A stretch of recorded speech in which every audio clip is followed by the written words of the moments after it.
I'm here.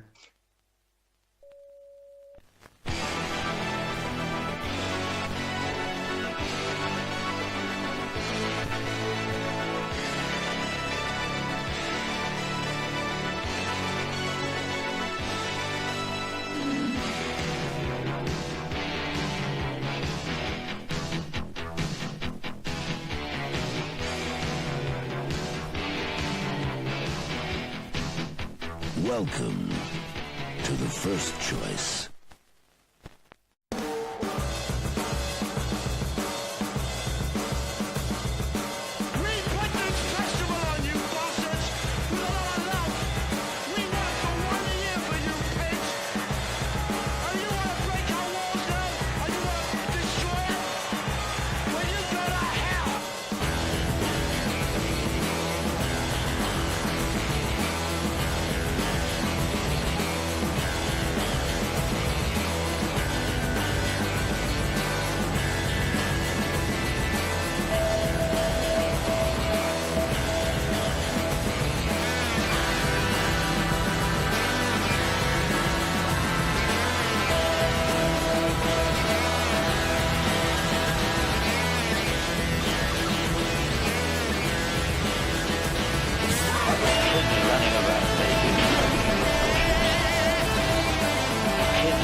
Hello, you beautiful bastards, and welcome to my so-called show. And tonight, me and my panel will be talking the 1964 classic war film Zulu, starring Michael Caine, Stanley Baker. And how are you doing, Inside Man, RT, Toxic, and Fandad? How are you all doing?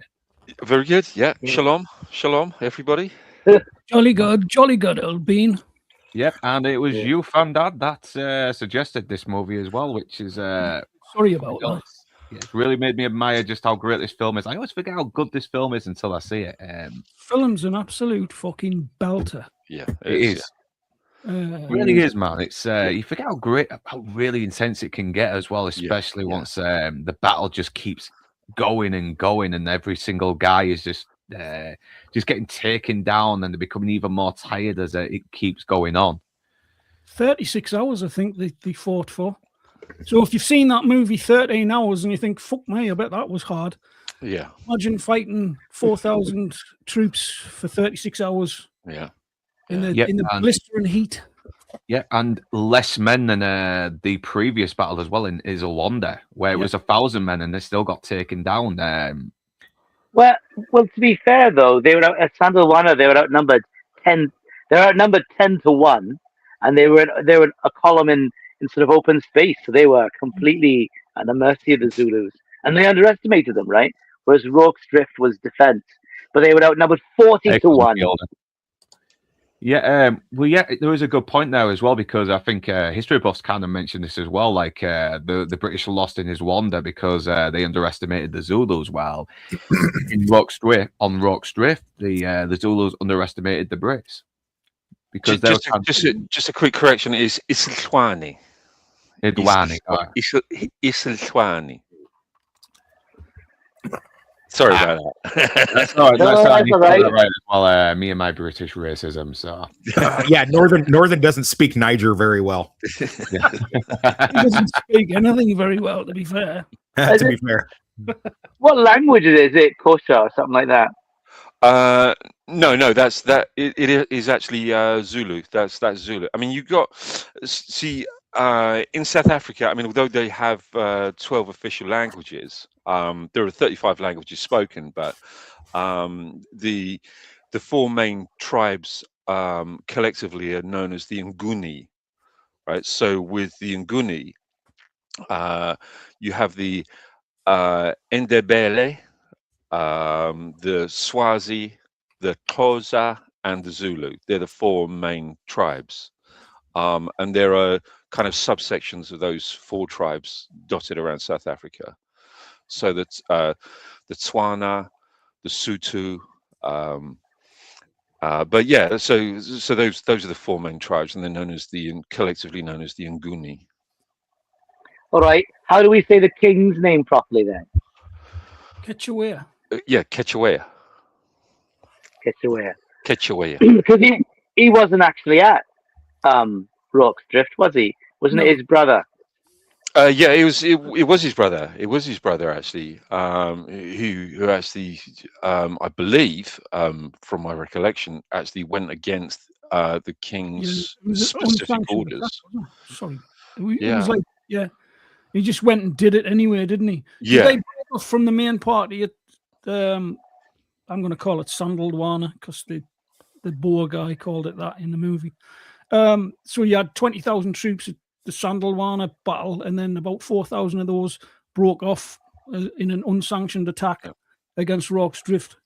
But the guy that played the guy who actually played Quechua was an actual prince, and Quechua was one of his ancestors. Yeah, I think it was his great grandfather, wasn't it, Quechua? And it's Mangosuthu Buthelezi who actually went on to become one of the presidents of South Africa. That's so funny. I was almost going to name my oldest kid that, and just Mangosuthu Buthelezi. Almost named him that. I thought that was your middle name. I thought you'd had a stroke there, Gary. Sorry. yeah. But yeah, it's. I can see that this stream is going to get super juvenile really fast. Yeah. But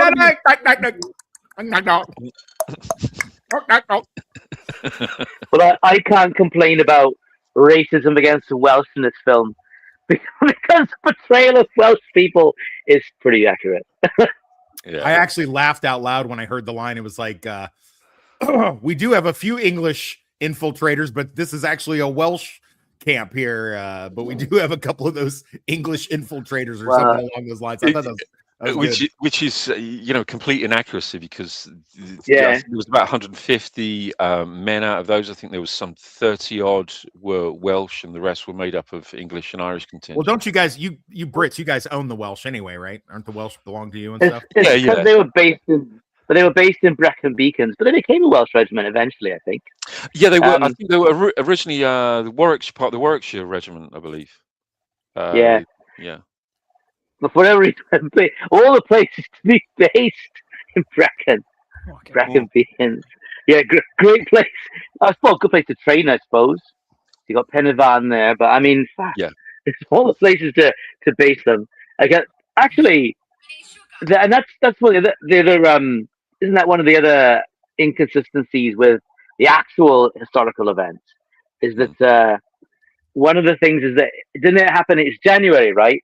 So down here, January is summer. It's sort of the height of summer, really. January, it's like a really scorching hot January in Africa.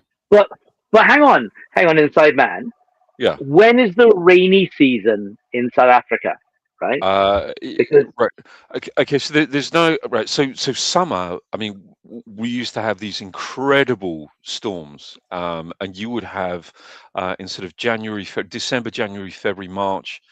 You would have absolute deluge of rain, and there was nowhere for it to drain off, and the ground would literally just fill up with water. So you'd be walking almost ankle deep in water. Yeah. And if it wasn't the rain, it was hailstones. Yeah. And they would be like size of golf balls. So these were like the summer storms. So you would get that intermittently. But people don't was realize that in like modernized society and modernity, that if you go out somewhere where there's a desert, like Africa, like Iraq, like that, I mean, you're basically having to throw pallets down because there's nowhere for the Mm. rain to go. You're just Yeah. walking in total mud, and Yeah, it's yeah. and it's crazy because there's no paved roads, or there's very few of them, and even if there are, I mean, then the water washes somewheres. So Yeah. yeah, it's interesting.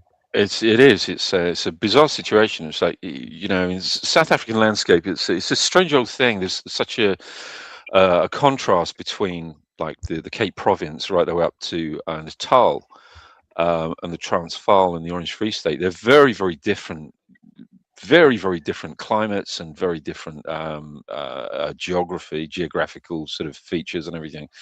But if you go through the Cape Province, it's very green. But as you're going into the Cape Province, you pass through this area called the Karoo, the Great Karoo, which is like this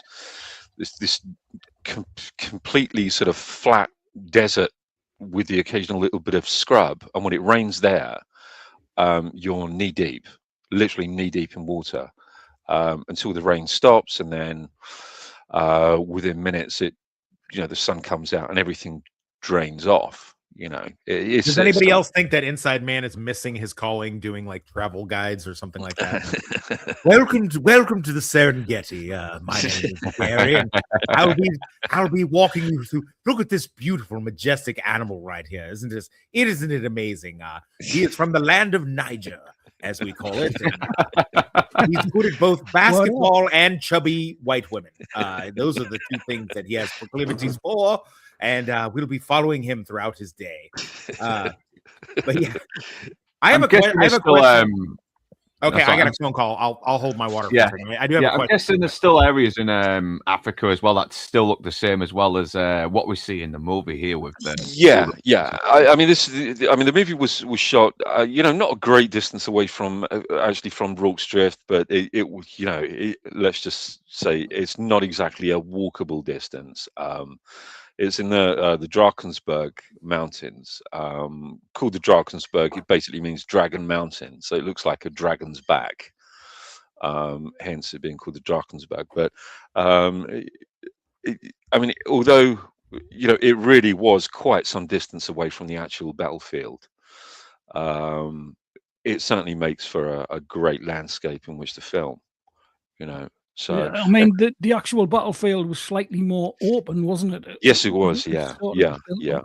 I mean, having been to Rorke's Drift a couple of times, it's very different to what you see on the probably movie. would have been a bit more of a boring film if it was just on a massive. Because this is where we kind of get into the whole historical inaccuracy territory as well, because it does change a lot, but you get why. It adds a bit more conflict, adds a bit more drama, and it does make you want to see these characters survive the battle more as well, because in real life, Chad and Bromfield were actually kind of on common terms a lot, wasn't they? And you mentioned this as well.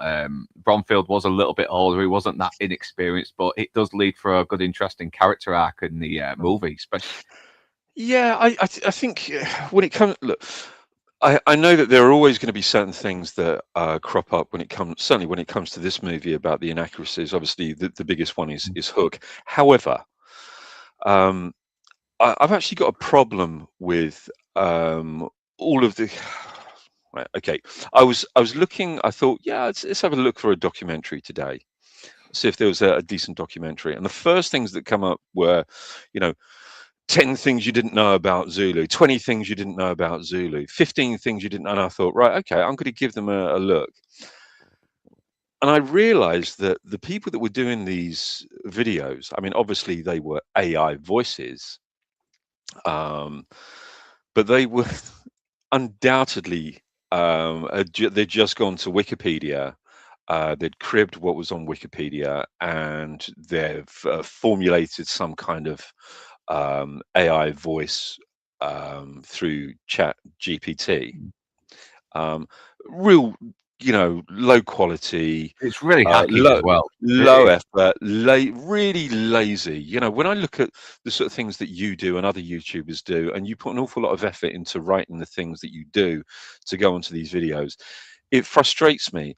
But what frustrates me more than anything is that they're all cribbing off of each other. and all of a sudden it becomes Chinese whispers. So there's embellishments on the embellishments on the embellishments upon the lies or the inaccuracies. And if you really want the accuracies about the making of this movie, setting aside all of the historical inaccuracies, but if you really want the accuracy of the making of this movie, the BFI has a full archive of documentation, production documents, call sheets, production plans, minutes from production meetings, memorandi, everything that you need to know about this movie, the BFI have in their archive that they've curated. And when somebody starts to make those types of videos and talks about inaccuracies about the historical inaccuracies, for the most part they're absolutely wrong. And it infuriated me. I watched two and I thought, I'm going to kick my TV in a minute. It was really, really angering me because they didn't know what they were talking about, for one. And there was an agenda. On one particular video, there was definitely an anti-imperialist, white guilt agenda. Yeah, I know. I mean, Going through it. Yeah, we're getting a lot of the revisionists saying like this film could be racist, but no, this film is actually very, very balanced. It doesn't really condemn any side whatsoever. It doesn't. There's no, you're absolutely right. I mean, there's a real balance there. There's no condemnation of one side or the other. There's no. The one thing I kept seeing was a glorification of the British Empire and the British soldiers, and to make them look more heroic, etc., etc. But this is where I was going with this. I'm sorry to have been a little bit long-winded, but this is where I was going with it. Now, in terms of historical inaccuracies with certain things like Hook and certain things like the landscape and other little bits and pieces. Now, do those historical inaccuracies detract from the heroism of Henry Hook? And the answer to that is absolutely not. They do not. They show Henry Hook exactly for what he was, the heroism of that individual man.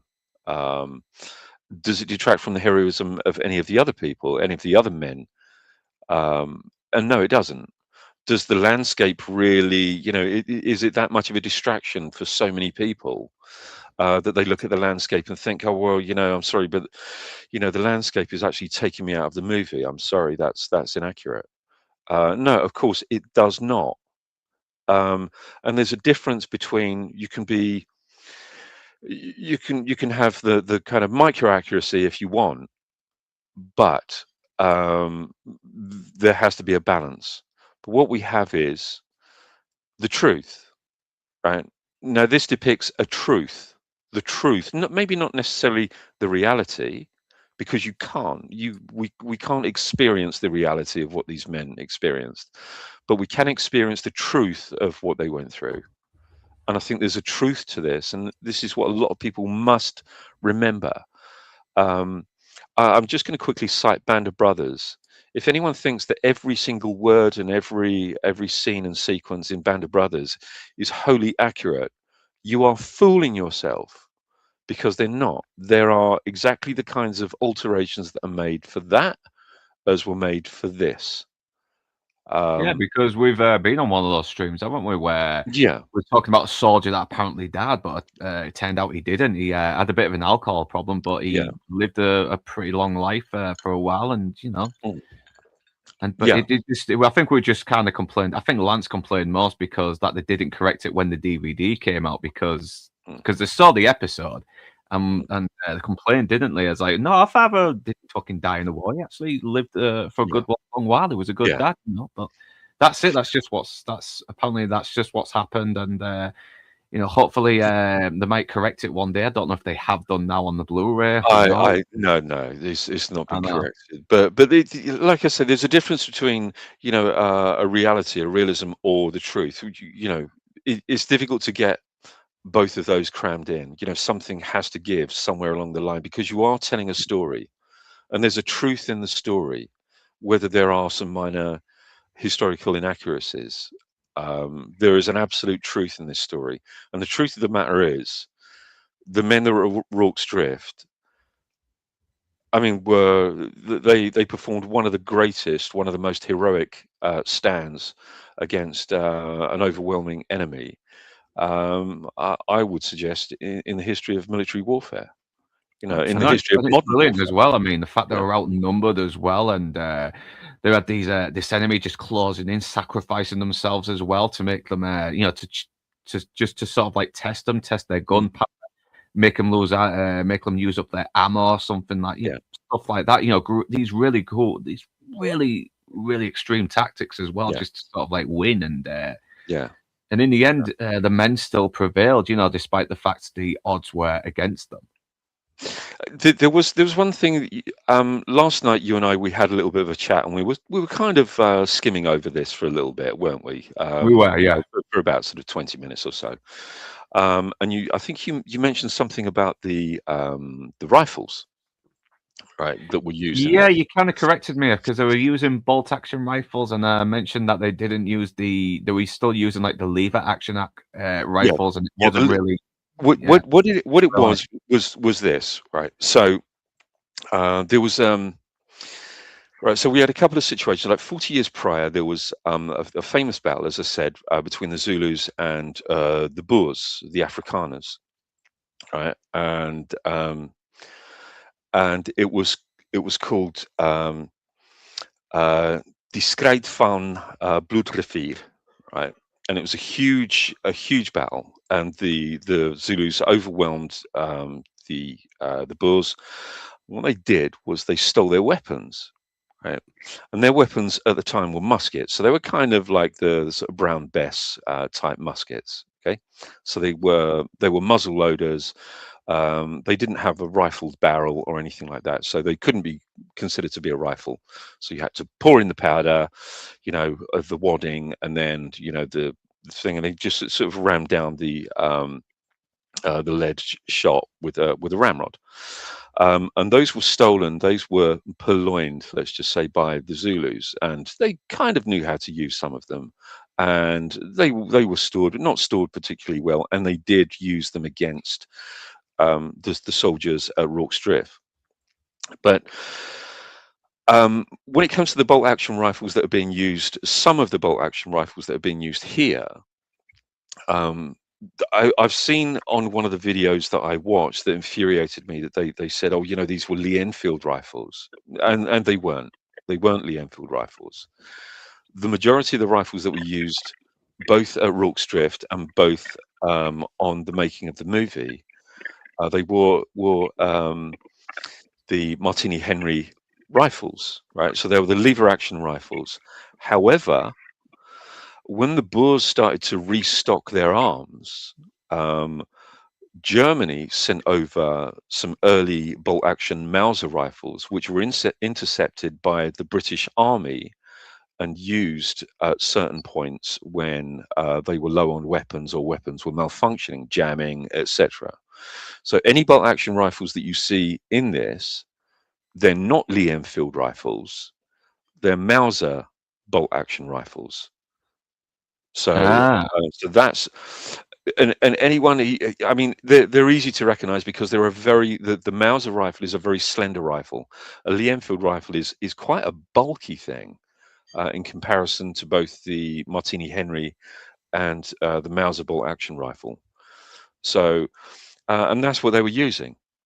So, and the only reason I really know that is because I read the notes on the movie from the BFI, so part of the production notes, which actually states about the purchasing of the Martini Henry rifles, and a certain amount of the German Mauser rifles were also purchased for the movie for historical accuracy. But Zulu Dawn used Lee Enfield rifles, unfortunately, and they were very, very visible. But yeah, so that's that one cleared up. Yeah. I wonder if somebody's got mixed up with the name of the director being Cy Enfield, and mixed up. Thought, yeah, that sounds about right. That's Lee. His name's Lee Enfield. Yeah. Yeah. So Yeah, so yeah, we'll go, before we get on to the movie, we'll ask when we first came across this movie, when we came to knowledge of it, first saw it. So obviously, it was watching these just like most of the old movies I watched. It was with my dad, and it came on sometime after Christmas, I think, and we're having a nice little roast dinner, watching it, and yeah, just enjoyed it. I was just overwhelmed by how powerful the war scenes were, especially for its time and all. I mean, it's really beautifully shot. It's really intense. There's this brutal reality to it as well. And we've seen Michael Caine play this very sort of debonair kind of soldier, a little bit snotty, a little bit snooty, but eventually, I think he might be one of my favorite of the main characters, despite the fact Stanley Baker's character is more of the working man. So yeah, Inside Man, first time you saw this movie. It was literally just after, strangely, just after I moved to South Africa. I saw it as a re-release on a double bill with The Man Who Would Be King, with my dad at a drive-in movie cinema. Yeah, that's another good one. Yeah, and it was a fantastic double bill. And so I do have my dad to thank for my love of this movie, but also I have my darling father to thank for my love of history as well. And yeah, without my dad, I don't think I would have had half of the interest, or even a fraction of the interest in history that I have now. Yeah, it does. I mean, it doesn't. When you watch these really good dramatized versions of real events, you kind of want to look up the actual story as well. And sometimes you end up thinking, okay, I can sort of see why the film did that, but it's like, oh no, this got it bang on. But yeah, but thanks for letting Inside Man. So, RT, first time you saw this movie, came into knowledge of it, etc. Well, that's tricky. I honestly don't remember the first time I saw this film. It would have been on a Sunday afternoon, probably playing on television just as a replay. So I haven't got an interesting story to tell about that. But I did actually over Christmas. I was back visiting family in Wales and England, and I actually went to Harlech Castle. 'Cause I've always wanted to go there. The views are magnificent. You can see Snowdon and you can see the ocean as well. It's an incredible location. Wonderful. Harlech Castle. Yeah, and now of course, there's quite a significant site for Welsh history, in particular, fighting against English invasions, and because most of the castles in Wales were built by English kings to control us. But anyway, but yeah, I mean, so that the reason this film's sort of popular with Welsh people, of course, is because Stanley Baker was Welsh, the guy who plays Shard, and he was a producer, so he put a lot of Welsh influence into it. And and there's even the discussion about Jones from yeah, Nico Jones too. Welsh. Yeah, it gets very confusing. Confusing, isn't it?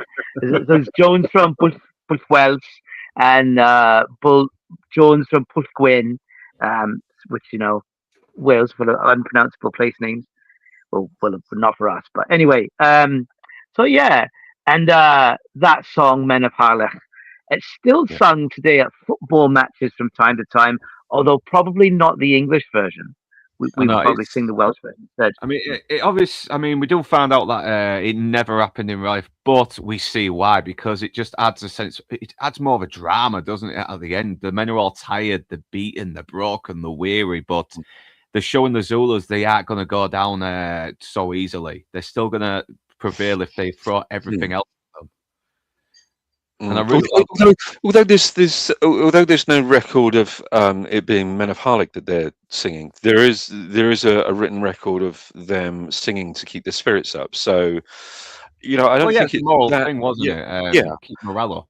I certainly don't think that it's that too much of a stretch to suggest that Men of Harlech would have been one of the great songs that they'd sung. I did see one of the videos said, it's an anachronistic song because it wasn't written until the 1890s, which is bullshit, because it was in the Songs of Wales for 1873. So it was already 6 years old. So there you go, another stupid schoolboy error with the lack of research of these nincompoops on YouTube. Idiots. Yeah. I know, 'cause I'm Well- looking at something on Google as well, and it says it oversimplifies Zulu motivations and presents a sanitized heroic view of the British defence. No, it fucking doesn't, Google. No, Stop lying. Stop lying. Sanitized. I mean, sanitized. Come on. Really? Fucking Yeah. Google. Oh, Google, man. This is why I don't like fucking socialist globalists fucking taking over everything. Yeah. Because they're basically doing the old Marxist thing, rewriting history to suit their own Yeah. view. It's bullshit. Can I just point something out as well, guys? Yeah, because I was going to ask you as well. Don't but forget. say what you need to say. Sorry, mate. Don't forget that the narrator was apparently Welsh. Richard Burton. Richard Burton, Yes. yeah. He was drinking yeah. buddies with Stanley Baker. They used to drink together. Hmm. I think that's how he got Richard bet they Burton. did. Secured it. Oh, Yeah, bet the they only drank real alcoholics in this movie as well, isn't it? So the only drinkers in the movie, I should say. I don't think was Stanley Baker an alcoholic. Maybe just someone who liked to drink, and that's it. Probably. But yeah, Burton definitely. Fucking hell, I mean, I would not be surprised if he was drunk when he narrated it and still pulled it off. Yeah, he was certainly one of the original shit kickers, wasn't he? Yeah. And what was that he said? Most of these actors like to wear makeup because they're probably homosexuals. I might be paraphrasing, but Say it again. I love it. yes, most of these actors like to wear makeup because just to hide the fact they're homosexuals. Oh, dear me. Me, the 13th Duke of Elmore here. Yeah, he was Welsh, but he was a very, very sort of like very eloquent Welsh as well. So he almost little English. But yeah, first time you saw this movie, Fandad Menace. Me. Right. It was probably the thing that sparked my love for the cinema was going to see this at the cinema.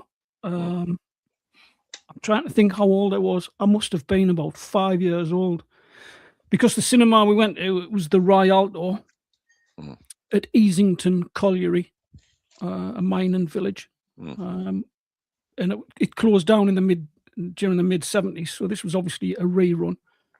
I must have been about 5 years old. I went with my dad. It was one of the very few times that my dad took me anywhere. Bless him, the awful person that he was. So there was me and there was he was like a sort of a cousin, Tony Park, and he was called. And we sat and watched this movie. And for all I was only 4 or 5 years old, absolutely, I was stunned by it. From the opening scene to the very last seconds of the movie till the credits rolled. That's what I can remember. I know you misremember things from your past and your history, but I can still remember seeing the Zulus on the top of that hill, standing lining up as the soldiers were looking up towards them, and obviously terrified. I was terrified as well, but absolutely just engrossed from start to finish. I know, it just makes you admire the heroism of these men as well. Just this final last stand, knowing they could die trying to. That was the thing. Trying to hold this post anyway. Just death was apparent every step of the way, and going back to like the inaccuracies that Gary was talking about, and sort of Hook's character and people's characters in the movie. I think if they'd changed them and kept them exactly as they were in real life, I don't think the movie would have worked because it would have been pretty boring. But you've got the likes of Hook. He's a bad lad and he's a thief. He's this and that. But then he turns it around towards the end, which makes you empathise with him even more. Who knows? Was the colour sort Nigel Green's character? His character was absolutely fantastic. I don't know anything. Yeah, he seems unfazed, but you can tell he sort of maintained that discolour, isn't he? I mean, he's accepted you were safe with him. If you wanted anybody to be on your side, it was Nigel Green's colour sergeant. Yeah. You knew the fucking Swiss guy as well. Even with an injured leg, he's fucking saving Chad's life and everything. He's taking down Zulu warriors. He's an absolute beast. Yeah. He's taking swipes at them with these crutches and stuff. I know. I mean, I'll probably embellish, but who cares? It's so fucking cool to watch. You know, it just makes you. It's like it's the was it It gets your The whole is adrenaline. greater than the sum of its parts or whatever. Just everything blends together. Every character comes together to make this one of the greatest movies that's ever been produced. Yeah, Absolutely. so Lord Toxic, you've watched this for the first time, haven't you? I'll follow. Obviously, you was keen to watch it after Drinker's final Last Stand video, and yeah, what did you think of this movie? Is he there? He's got to sleep. Yeah, we'll ask him later anyway. But right now, let's jump into the movie. So, and it wastes no fucking time. You got Richard Burton doing the narration, talking about the slaughter of Isilwana. I'm not pronouncing it right again, am I? Fucking hell. Isilwana. Isilwana. Isilwana. Sorry, I'm a little drunk here, but the writing's all blurred here. Papa the boopy. Yeah, but yeah, it's fucking brutal as well. I mean, everything's set on fire. Soldiers they're just entirely slaughtered. I mean, no one's alive, and they're taking all the rifles now off them and marching onwards. But it does sort of like show us, you know, it kind of sort of like highlights a little bit on Zulus. Helps us understand Zulus, as we should say, the warriors and their traditions and the ceremonies, and like we see here with the wedding, where we've got all these women sort of like held. There's more slides coming up, Luke. Yeah. Don't know if you're aware. Yeah, Stanley Jack Hawkins as well comes up later as one of the missionaries at Otto, who's trying to negotiate peace with the chief. Let me get his name up. Setsuwayo, if I'm getting his name right. Sorry, I'm a racist. Kitchawaya. Yeah. Now this kind of changes his character a little bit as well, because he was kind of a little bit off. He's a little bit all for the war in the movie, but in real life, apparently it was his brother who was pushing for it and broke up and against his orders. Yeah, and he's also played by the great grandson of the real chief of the movie as well, which was pretty good, especially since he's told he had a passing resemblance of him. So that is a real nice little detail as well, and the fact they had real Zulus as well doing this. So when never seen a movie, they had no idea what a movie was, and it wasn't until Stanley Baker played some movies for them, like Charlie Chaplin and all that, and they enjoyed it. They really did. I mean, it's difficult to explain what it was like in South Africa during the apartheid system. I mean, you have to remember that this is a country that, by law, you know, there was absolute segregation, and we're talking absolute segregation, and a curfew on the indigenous or the native population. And there were restrictions on their work, where they lived. They had their own townships. They couldn't shop in any shops where white people shopped. Certainly, any main shops in the city centres. You couldn't go to the same cinemas. In fact, for the most part, they didn't even have their own cinemas. There were very, very few cinemas that were constructed specifically for the actual black population of South Africa. You couldn't get on the same bus. They couldn't go to the same gym, swimming pool, football pitch, anything. I mean, it was absolute segregation by law. So apparently, there wasn't even going to get paid for it, but I think they ended up selling them cattle, which was worth more than what there was originally going to be getting paid for. Well, again, this was another one of the inaccuracies that seems to have done the rounds on YouTube on a couple of the videos. The situation was this, right? So there was a restriction on how much you could actually pay somebody, how much you could pay any of the black population. There was very strict restrictions on pay. So there was a pay cap. And they wanted to pay them more for the use of their time and efforts and, and appearing in the movie. Because some of the other tribes, some of the Swazi tribe and other members of the Zulu tribe, they actually were part of the workforce that helped construct a lot of the production village where they lived. Okay, so they helped construct a lot of that, and they did a lot of the heavy lifting, and they were paid for that. but by the end of the shoot, they were still being paid a rate, but it could only be because of its restriction from the current government. It could only be a certain amount of money. But because they couldn't pay them by law, they weren't allowed to pay them more than the government had insisted. That was when they gave them the cattle and all of the animals, the goats and sheep, and even some horses were given to them, which was worth an awful lot more than they would have been paid. So it's because there was cattle. The more cattle you have, it's a status symbol. It's a sign of wealth. The cattle is more a sign of wealth, more so than money on your hand. Okay, well, that's one little correction here as well. Yeah, Internet Movie Database really has a lot to answer for there. Yeah, it's because IMDb gets an awful lot of its facts, unfortunately, from contributors, and contributors get their facts from Wikipedia, and Wikipedia gets its facts from contributors. Oh yeah. And we all know how weird unbiased Wikipedia is, don't we? Yeah, it's this strange kind of circle jerk thing that they've got going on, that everybody is feeding off of everybody else's inaccuracies. All they have to do is go straight to the archive that's readily available to absolutely anybody and everybody should they wish to access it. That's all they have to do. Yeah.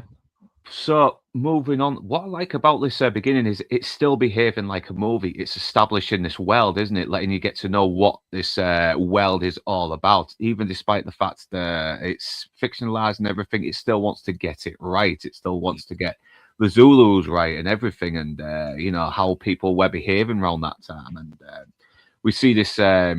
His daughter as well, Otto's daughter, Margareta, if I'm getting her name right. She's really Margareta Witt. What? Sorry, Margareta Witt. Margareta Witt. Wasn't she a figure skater? Probably looks like she could be. No, I was making a joke. I was hoping Gary was going to catch that.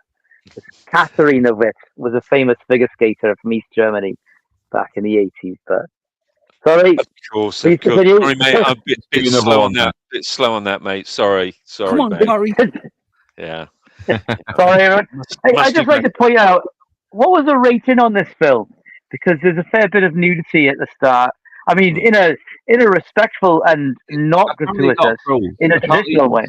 Yeah, it says approved rating on Internet Movie Database. I'm guessing that's the original rating, but it's PG. It's PG on DVD. Whether it's got raised to a 12 on Blu-ray, who knows? Then that would have been released as an A back in the day.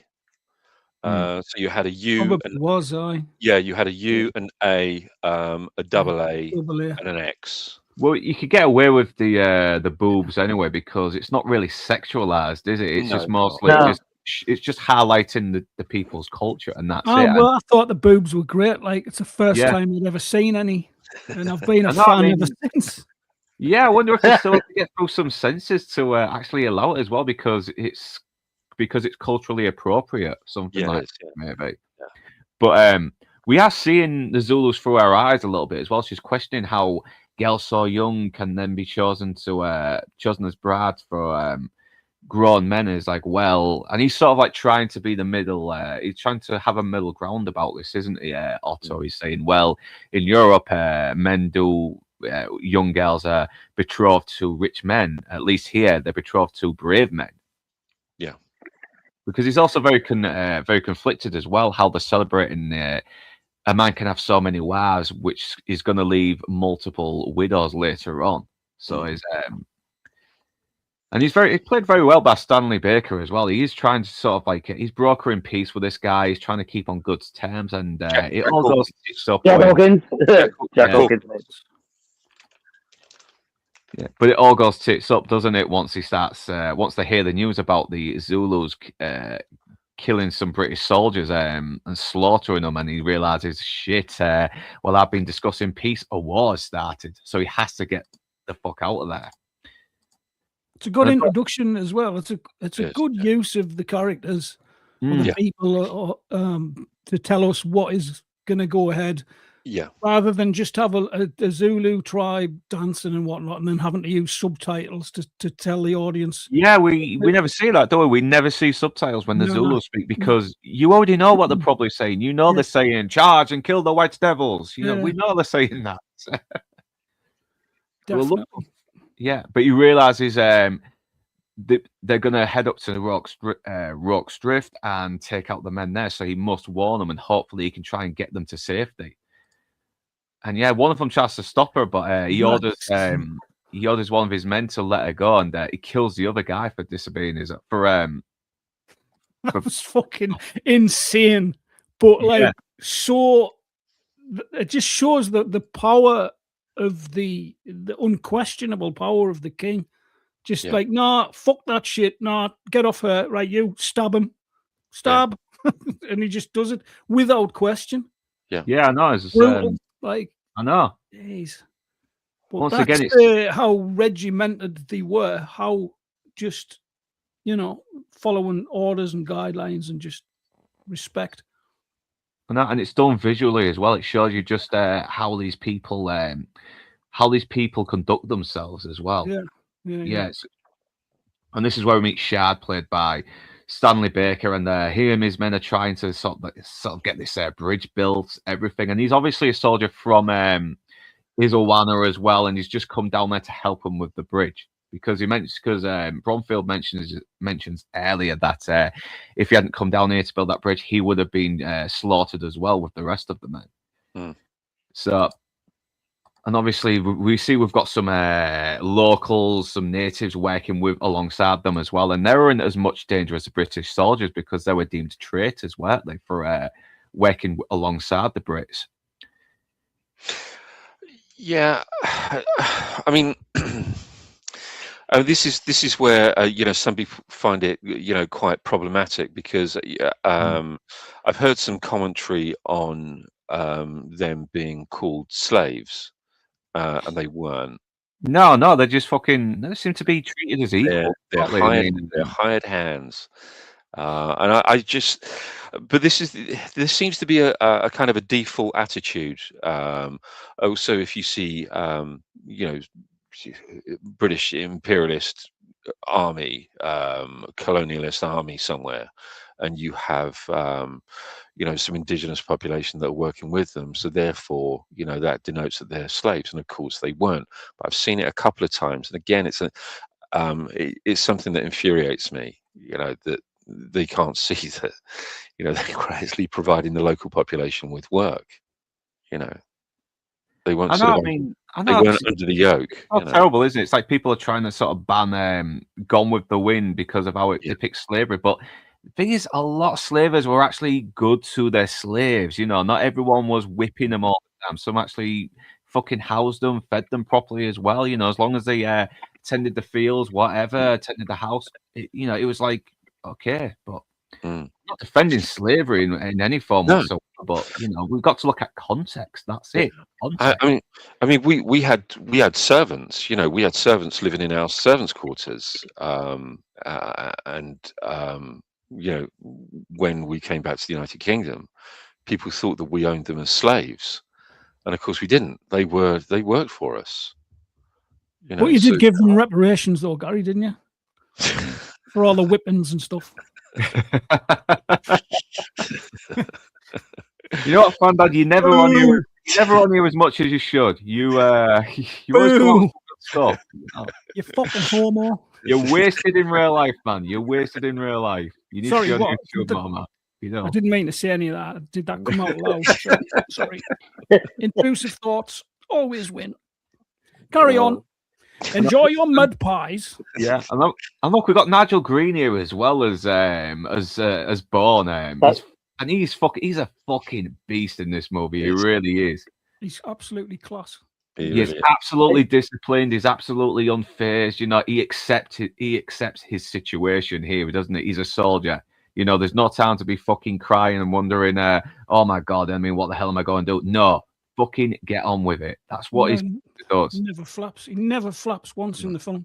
Even when he's fighting, I think there's 2 or 3 onto 1 when he's got his bayonet out, and he looks like he's going by the book, by everything he's been taught in bayonet school when he fights those two guys off. And you just think, yeah, I'm glad he's on my side. Yeah, no, you'd want him in a bar fight, isn't he? And he does. He never screams at them. You know, he never screams at the men or raises his voice unnecessarily in order to get attention or respect or anything. He just and somehow you know that he doesn't have to scream at them. Yeah. Just by watching the guy on screen, you know that every word that comes out of his mouth, when he's doing the roll call and people are messing about and he's like, keep the noise down, boys. And everyone's just silent because they know what's going to come if they don't. Yeah, he's tough, but he seems to care for his men. When the guy asks why, and he's like, because we're here and nobody else. That's why. Yeah, exactly. Yes. Now, in real life, though, now you can correct me if I'm wrong, because I looked at some of the inaccuracy type videos and stuff too. But wasn't Bourne in real life the youngest colour sergeant in the British Army at the time, and also only 5'6"? So he was a much smaller, younger man. Although that wouldn't change, I guess, his character at all. Really, just the physical appearance would be quite different. No, I thought that Bourne was older. I thought he was a much older man, and Nigel Green was quite young, playing a much older. I think he was well into his 50s, I believe. I think I don't know. What, maybe a year or two before he did Jason and the Argonauts as Hercules. That's what I first saw him in. That's what I first saw him in as Hercules. So that's a great movie. So I think Nigel Green was playing Bourne as, I mean, he was a much younger man than Sergeant Bourne. So Nigel Green was younger than Bourne. So he was actually playing an older character. I believe that Bourne was well into his 50s. Yeah, well, I'm seeing pictures. He looks a little younger, but who knows? It's says here that Sergeant Frank Bourne was a pivotal 24-year-old NCO in B Company, 2nd Battalion. 24. Wow, he was he was what? How old? 24, and he was 24. Yeah, he was the youngest colour sergeant in the British Army. Wow, that's what I read. I don't know if it's accurate or not. Yeah. He was known as the Kid due to his youth and slim 5'5" stature. Why do I get the feeling his character is much more accurate personality-wise as well compared to the others? I wouldn't be surprised, to be honest. Yeah. I know he said that he wanted to play it like Lionel Jeffries, because he was a big fan of Lionel Jeffries and a big friend of Lionel Jeffries. And he said he wanted to play it the way he thought Lionel Jeffries would play it. And it's definitely old school. Yeah, very old school. Sort of like stiff up the lip, like here's a lad. Let's go on with it, please. Yeah, brilliant. Yeah. So this is obviously like a medical post as well, isn't it? We've got all these men that are injured. This is where we meet Hook, played by Jesus Christ. Let me get the guy's name up again.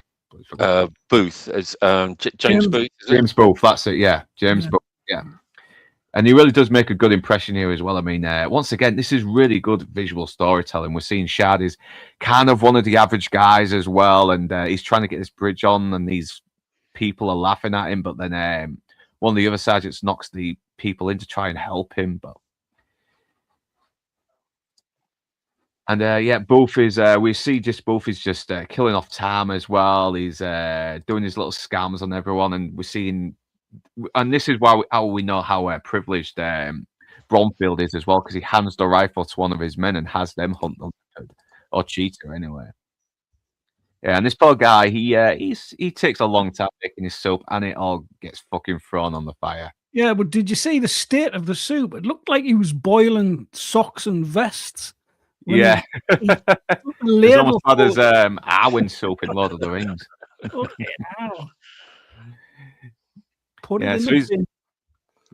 this is very good. You see, he's very cynical as well. You know, he's obviously there because he has to be.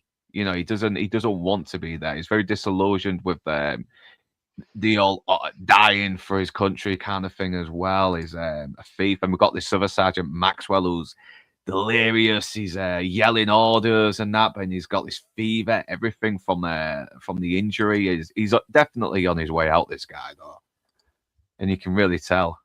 And there is some conflict towards him as well, as we find out later. Yeah, it's obviously sepsis, isn't it? You know, from his wound. You know, so he's got that sort of running through his system and causing his delirium. Yeah, no, and we do get some good little sort of back and forth between him and Hooky as well, especially when it gets to one of the second to final conflicts as well, when they start invading the hospital. So yeah, get back onto the slides here. Do apologise. Is Toxic back yet? Is he back? You there, Tux? Yeah, no, we'll talk to him later anyway. So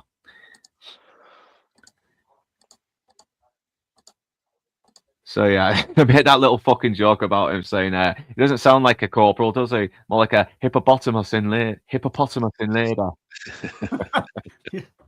Yeah, so yeah, because we're seeing these men sort of like joke around them, actually be human beings, aren't they? And not just like two-dimensional soldiers. We're getting to know them, aren't we? Because these are just average guys. That's it. Who are drafted for duty. Like people, a lot of people were back then. It wasn't voluntary. You got drafted in for the army if you were young, fit, and able. You had to do it, no matter what. At this point, there was no national service. So no, you joined this is a voluntary service. There was, I don't believe that there was a draft at this period. Oh, wasn't they? Oh, I thought there was. I mean, even back then, it's like no, not the kind of draft that we know. I mean, most men volunteered for the army either because they wanted to become a soldier, a career soldier, or they were running away from something. As it has been for throughout history, I suppose, even up until today. But I don't believe that there was a draft at this period.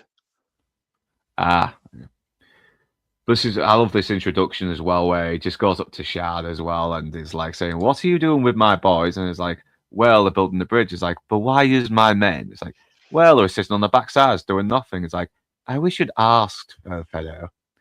So we're really seeing just how pompous and snooty he is as well. He's really asserting his privilege, everything. And Michael Caine plays it so well. He's like, because he's this proper working class, wide-eyed Cockney boy, and he's got to play this very graceful sort of snooty little fop here, and he does it, and he really does convince in the role. You almost want to punch him a little bit, but that's what makes his character development later on so fulfilling.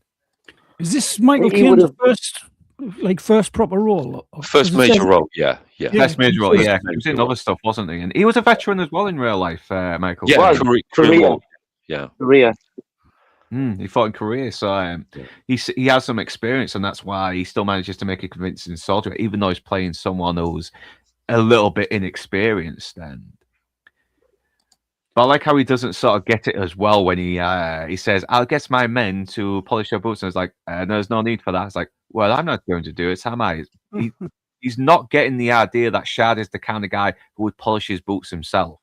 I do love that line. Well, you carry on making your mud pies. Mud pies, yes. Chin chin. Chin chin. But I would expect he thinks he's ranked above Chard anyway. Yeah, he does. He's shown that. And he corrects him later on, doesn't he? It's like, well, is there such a thing as a gifted amateur? But yeah, he can really, and I think it was all due to the director being American, because I think Michael Caine even said, "Well, a British actor would not let me play that part." Yeah, can you do Michael Caine for us this time? My name is Michael Caine, and I am a nosy neighbour. No, Michael Caine. My name's Michael Caine. No, you have to say Not many people know that. Now all I'm hearing is fucking Zippy from Rainbow. My name's Michael Caine, and I'm a nice and My nice. name's Marco Kine. Pango. I'm looking for the actor who plays Emmanuel. No, it's Private Owen, isn't it? Played by Ivor Emmanuel. Yeah, Private Owen, but Ivor Emmanuel. Yeah. Yeah, I'm getting the names mixed up. I do apologize, but yeah, he sets up. He's a really good setup for the great moment because he's basically there because one of his men is one of the tenures in his choir, and he needs him. And we found out he's a baritone as well. It's like, well, I hope you can. Well, I hope he sings better than he works. He's only to get some good lines as well, and he's basically the straight man as well. But he's more humble and. He's basically the same character throughout. He just kind of reveals a little bit more about him that makes him such a really good fleshed out character. But once again, great introductions on the men we are going to be seeing trying to survive for the next 2 hours and 20 minutes. So yeah, let me get my notes up. I do apologise. Should have had them up earlier. I do. And this actor as well on the left, I forgot his name. He's in Get Carter as well, isn't he? He plays Albert, and he's been in loads. This actor, it's and Manda as well, wasn't he? He's in Manda. Just what I was going to say. He was the barman. Glenn Edwards. Glenn Edwards. Yeah. Yeah. Because I was thinking I recognised him, and I was trying to place his face, and I was thinking, was he the barman in Only Fools and Horses? But it's Minder. Yeah, and he was married to Eutha Joyce of George and Mildred fame. Was he? Yeah, he was. Married to her. Oh. Yeah, he was. Yeah. Jammy bastard. Yeah. Yeah. But yeah, he was a nice man. Really, for some reason, it doesn't matter how old this guy is. He just seems to have always had an old face. You know what I mean? A very, very kind of. A lot of actors do though. That's it. Harry Dean Stanton's been old his entire career. He was 27 when he was born. It's just on. There you are, Toxic. Yeah. I asked you earlier, but you wasn't there. So first, you've seen this movie for the first time a couple of days ago, didn't you? And obviously last night. Yeah, obviously because Drinker, you was keen on seeing it because of Drinker's Last Stand, and since I did the stream, it probably influenced you to. Yeah, you know what? I'm going to watch this movie. I want to jump on it and see if I can add anything to it. So, what did you think of this movie then? I was surprised. I was surprised by a lot of stuff. And one of the questions that I had before I started getting a phone call. By the way, I got a phone call. Went outside to go talk, and my freaking dog ran outside and hit my leg in such a way I took a header down the stairs. That's why I've been gone. I got ice on my ankle right now because he knocked me down the stairs. Oh man. Some dogs will fucking do that. I mean, my dog has done that every time. When I took her for a good run on the field there a couple of years back, she ran right in front of my legs. I fucking toppled right all over. Over. Well, I didn't even see it. I didn't even see it coming because they had just let him out right before the stream so that he would be docile and whatever. And then he's looking at me right now from the couch. Like, why are you talking shit to all those people? What are you telling people our business for? I said I'm sorry. Oh, he just turned away. He just turned away from me. He's facing the other way. You can't tell me dogs don't understand. Anyway, and I heard this addressed a little bit a few minutes ago. So in the credits, it says introducing Michael Caine, but then I looked it up on IMDb, and he'd been in several things before this. Yeah. This is his first major role. Oh. So as so he was in essence he was co-starring, if you like, or the the second star. So okay. So that's what you have introducing because somebody may have had smaller roles prior to, but if they have a starring role or a key role, then it's always introducing. Okay, fair play. So I watched it. It was basically as advertised. It has, this great scenes and stuff like. I do take a little bit of an issue with. I think it was Fandad Menace that said, or it was RRTNZ. I don't remember. One of you guys said something about the movie 13 hours. Imagine doing like 56 hours. Well, I mean, to be fair, these Zulu guys didn't have fucking machine guns and IDF and things like that. So I mean, it's a little different, but okay. I mean, it's fine. But I do like the soldiers trapped behind enemy lines type story. That's always extremely compelling, especially if it's based on a true story, whether it be We Were Soldiers or this, or Yeah. Glory, or a million other. Yeah. I mean, it's always the most compelling of stories, is when you have these small element of holdouts, versus a much larger force in this situation. So yeah, it's good, but it's not only that, it's compelling up to that point. You get a very interesting idea of who the magistrate is. You get a very interesting idea of what this base is. You have the conflict with the pastor and his daughter trying to warn these guys, saying, you're going to get overrun, and this is going to be this, and and what at first seems to be blind hyperbole, and just it turns out this is just the way that the soldiers are trained to do. They're not trained to like cut and run and things like that. But then you dive a little deeper, it's got another level to it, which is the fact that this was sort of an illegal infraction, kind of premeditated and kicked off by some of the powers that be, both with the crown and with the African Zulu nation itself. So it's really intriguing. I wouldn't mind seeing a documentary on it or something to kind of delve behind some more of the stuff. I'm sure there's something somewhere.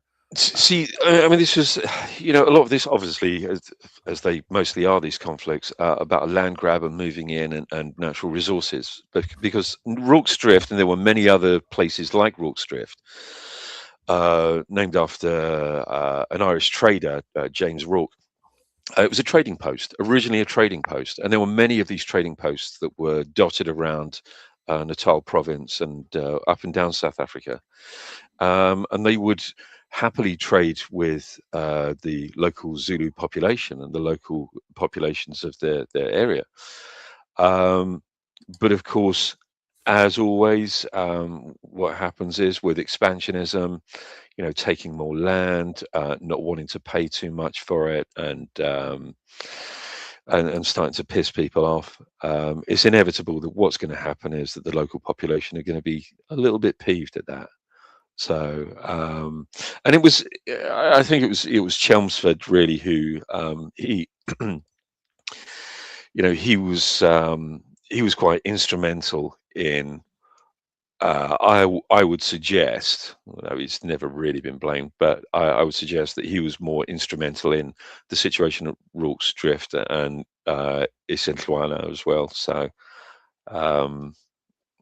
yeah, in my opinion. Yeah. But doesn't he win though, Chelmsford, ultimately? Ulundi, isn't he victorious eventually? So, sorry, mate, could you say that again? Sorry, Chelmsford, isn't he ultimately victorious in the Zulu War at Ulundi? Yeah, but they captured Ketchwale. Yeah, I think the issue. I mean, there's one of the things that I think we really got to look at when it comes to this kind of thing is that obviously we have to be completely non-judgmental. It was a different time. Right. Yeah, exactly. Completely different time. So, we have to sort of stand back from that and just look at it as a piece of history. There's no rights and wrongs, as Luke said right at the very top of the show. The kind of balance between the two. They're both in this movie are respectful of each other. They both know exactly what each other are, what their capabilities are, but I just find this period in particular one of my favorite periods in the British Empire. I mean, I loathe imperialism and colonialism, but I think this is a really interesting time for the empire, particularly the South African Wars. Yeah, because it went on for a fucking long time, though, didn't it? And then ended around about the 80s, 90s, something like that. Yeah, and then of course straight after that you had the first Boer War, and then you had the second Boer War, which finished in 1903, I think. I just got to know how hot those fucking uniforms were.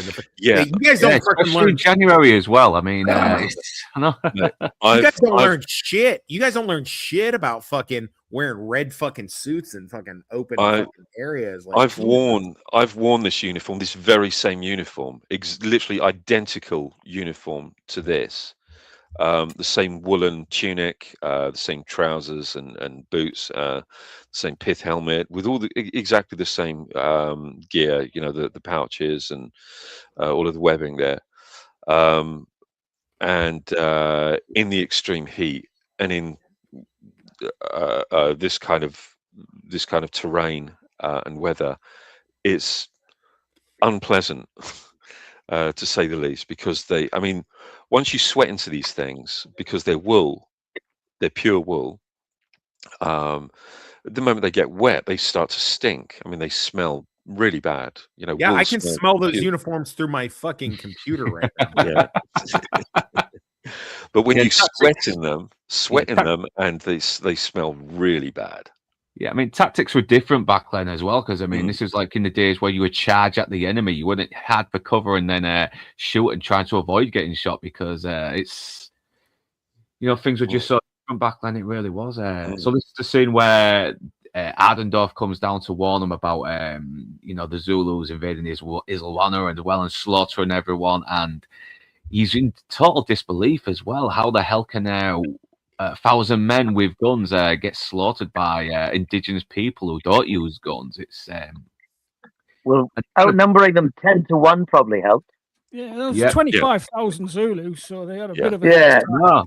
It's But slight British, advantage. we could take these indigenous people. I mean, they're so primitive, aren't they? yes. And he kind of it seems like he kind of blames some of the natives who were working with them as well, because they got slaughtered alongside them. Mm. But Adendorf got him as well, saying those blacks were by your side, by the way, and it kind of humbles him a little bit as well, because he's still kind of a little bit up his own ass. He's still very arrogant, you know, and which once again leads to his character development. But I think this is where he starts to sort of see where he could at least be, where Chad could still be a little bit of a mentor to him as well, because Chad ends up kind of being someone he ends up sort of like looking to when he has no idea what to do, because he's still very new to being in charge, isn't he? That's what he says when Chad gets injured, right? We need you, you know. He meant it. Chad says, you know, that this is what you want. You want to take command. It's yours now. And like, but Bromhead's, you know, he recognizes that Chad has the better plan for the defense. That Chad actually is more of a natural leader than he is. He may have been born into it from being from a more aristocratic family, but he knows that Chad, honestly, despite the 2 months difference in their commissions, right? So the seniority levels is quite similar, but he acknowledges that Chad has the better ideas very early on. I know, because we say that as well when. Yeah, sorry, man. That's a great thing about combat. That's what everybody who's ever been in combat loves about combat, or even if you just go to the field. When you're in heavy duty training or combat, all that admin, chest pumping fucking bullshit about who's in charge, I'm in charge, they're in charge, I'm in charge, he's in charge. All that bullshit goes out the window. They look to the person who knows what the fuck they're doing, has the best plan, and has the best chance to get everybody out alive. And to make he sees that once the guy complains about the soap being dumped, and Chad says, "Well, we don't need the Zulus using the fire against us," and he's in agreement with him as well. He's like, "Yeah, it's a good point here, Feather. Yeah, so it is, yeah." But this is where they do sort of pull rank. He tries to assert his privilege a little bit as well in his rank, but then he reveals no, he was promoted like a month or so before him, and it's like, well, I suppose there is such a thing as a gifted professional. It's like, well, are you questioning my experience? It's like, no, we can come to some sort of agreement, as you say. And he's still very sort of snooty about it as well, but he knows that Chad is probably the only guy that he can look to some guidance and get him out of this, because he's still in over his head, isn't he? He is. Yeah. But he's brave. The Michael King. Yeah, he does. He shows. You see him fighting, especially when he's fighting on the rooftop, you know, and he alongside this guy, you know, both of them. God, you just It's fun, read actually. Josh's comment. Yeah. Oh, sorry. Anyway. Yeah. Oh, dear. Hey, Rich, Oh, what are there's you doing? a Sorry, there's mister. a comment about the Woman King. You know, the Woman King was a better film. Said Well, no I would one just ever. I would just submit to you, misogynists, that if the Woman King had led this Zulu charge, they would be playing a completely different movie, because there's no way she and her fellow urban feminists from Niger couldn't have overcome these racist white men. So, in fact, I think that's what they're doing for the remake of Zulu. I think it's gonna be Zendaya. Zendaya is gonna be leading her charge of women fighters. All the men will get cut down, but she and her squad of ultra assassin women fighters will cut these patriarchal white racist men into pieces. And there'll be writes itself. 111 girls and 4,000 British soldiers. That's what it'll be, and they'll win. So there. Fucking don't then. I'm going for a lie down. That's what he said. Yeah, so Hookie's, so Hookie's playing the all sick gig as well. He's avoiding his duty, and the Doctor knows this as well. I mean, you can sort of tell by the way he's interacting with him, and he goes to examine him, and he's got this bloody boil on him, and as well, and he gets the fucking surgeon knife out to extract it, and he's like, no, I think a nice bit of brandy will do me. He's like, no, brandy is for heroes. You know, I need to plant this bastard out of here. Who knows the military expression for what that guy's doing? Is he a lance corporal? No, I mean the guy playing sick. There's a military term. Malingering in it. Gold brick. Gold brick. There you go. Good job. Gold brick is actually the title of my next book. Gold brick. Oh, He's gold bricking it. Yeah. Can I just point something out about this scene though? When he goes to lance his boil, the acting from James Booth is second to none, because he puts out. Did anyone notice the little whimper? The sort of almost start. Yeah, he does. He almost when he cuts into him, and he just. I thought that was excellent little detail. Yeah. Admiral Teagues, yeah. Admiral Teague, yeah. Admiral Teague. If they remake this, the preacher's daughter would convince them the best thing to do is surrender. And damn, you know, Mr. E, you could have come on this as well. He did a paper on this, didn't you? So, but yeah, it's still building up, isn't it? You still get to know these characters a little bit. So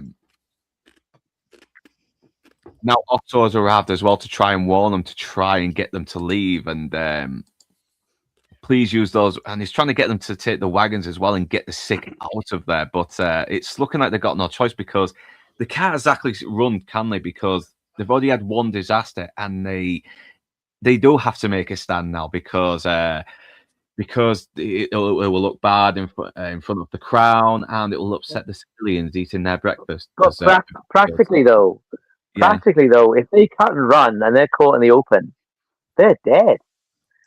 4,000 against 150 men, you know, with a bunch of them injured, they're toast. If they cut and run, it's much better. Yeah, he's right. It's much better to make a stand from a fortified position than to be caught in some sort of half-assed convoy where you know, almost anything can happen.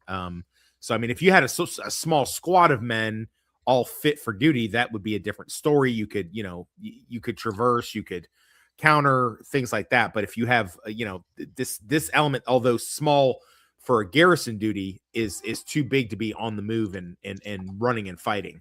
So I agree with ROT and Z on that. I definitely would have fortified, stayed and fight. So Chad is making the smart choice, because Bromfield does try to suggest to get some men and disperse and ambush them, but from what you said, yeah, that would have gone tits up, and Bromfield probably would have died along with his men there. So he begs them to get the wagons, get the sick out, but in the end, he uses the wagons to barricade the whole place. And there's and this soldier's called Calf as well, and he's tending to a calf. So he's basically slacking off, and he's told to work alongside everyone else as well. And the two Welsh singers, after sort of That's great. Send the Welsh off. Send the Welsh off into the hills. That's fine. You're a baritone, aren't you? Go up those hills, and if you see anything, sing the alert. And this is where we get the bullhorn tactic as well. So it's like an old one. The buffalo horn. In military terms, that's a twin envelopment or a double envelopment, and that tactic that they use, it's something that's still taught at Sandhurst and at West Point, and this is exactly where it comes from. I was going to ask if this was still used today. This tactic, it is. Toxic. Yeah, Toxic. Is this still used? Was any of your squads? Has any of your squads used this Toxic? No, man. I was in two very differing, but both considered small parts of the Army, the Military Police Corps and the 82nd Paratroopers Regiment. So basically, with the military police, you go in almost like the front or the rear cav, going out and then finding where the enemy is at, and in like a 4 to 8 man Humvee team, small element group like that, and then calling in for reinforcements if you make contact. And then with the 82nd, our main objective would be to deploy after parachute behind enemy lines and come in from the back or something like that. I've never been part of I was not in the infantry or the main cavalry or anything like that would utilize that's basically if you have a lot of numbers on your side in order to make that, because otherwise if you tried to use a small element and employ a tactic like that, you'd have too many holes in your line and breaking your defenses, so it doesn't really work that way. But because the Zulus had so much manpower, they're able to accomplish that. And especially, it's got to be coordinated though. It can't be done, a smarter play is to do what's called I don't want to go off on too much of a tangent, but the smartest play to do is what the insurgents and the Taliban used to do to us, which would be called a 3-pronged attack or a complex attack. One, they hit us with indirect fire or mortars just to shake us up a little bit and get us to scramble. And then they drive in a VBID or a vehicle-borne IED, basically a car bomb, smash the defenses, and then run the squads of troops in through the smashed open defense area. That's your best bet. But of course, the Zulus wouldn't know that, so they wouldn't know to do that. So they use that antiquated technique, which is great if you have overwhelming, firepower and numbers on your side. But if you don't, then whatever. And then of course, obviously, without spoiling the end of the movie, the garrison figures out a way to repel that with overlapping streams of fire, which is that's basic good cover and defense type tactics, which is well done. Again, all of this stuff is it's all sound, but it just basically depends on what resources you've got. If you don't have the resources to employ a certain tactic, then it's no good. How he would have known that is a little bit of a mystery to me. I did have some of it on and may have missed, but how was that officer familiar with their attack preparations? How did he know that? He's a Boer. He's not British. Oh, he's a what? He's a Boer. He's a Boer. He's very familiar with the natives as well, and their culture and everything. So he's familiarized with himself with the natives. He's a real sapper. Well, fair play then. Yeah. Hey, Luke, I've just sent something over to you on your Facebook thing. Yeah, just sending it now. Yeah, I just sent it. See if you can get that up. You know what? Yes, if we can get this. Yeah, Luke, see if you can get it up. Yeah. Yeah, Luke. See if you can get it up. Post me a picture of Sydney Sweeney. I just might. Okay, it's where's the fucking Facebook now? There we go. Hurry up, man, you retard. Okay, getting the photo up and come on. Shows your tits. Stop this. Bear with me a second. I do apologize. Here we go. Is this it? Here we go. Got it. Yep, that was on. So this was for Feathers, wasn't it? Yeah, that's Four Feathers. Yeah, that's yours truly. I'm the one in the dress and the bonnet, by the way. I was gonna say that's your color. You look so pretty, Gary. You look so pretty. That dress definitely brings a lot out of you. I've no idea who that soldier is next to me though, but he looks like a ponce. would you believe I'm getting a word. Would you believe that any facial hair that might be there is actually all my own? So I would believe it. I would also. So listen, I've never been an actor outside of high school theater. I'm just curious. Did you fuck this chick, or like was she willing to? Or... Oh no. Gentlemen, no, never this is no, God, no. So Gary, can I just ask something? Does your head go all the way to the top of that hat? It does, yeah. It's slightly cone shaped, yeah. Unacceptable. And right at the very top, there's a single hair, very very thick, wiry corkscrew hair right at the very tip. Yeah. Delicious. Yeah. So there you go. So then that's. I'd give you one. Gay. Yeah, I mean, the same uniform. I mean, extremely uncomfortable, to be honest with you. But yeah, and very very hot.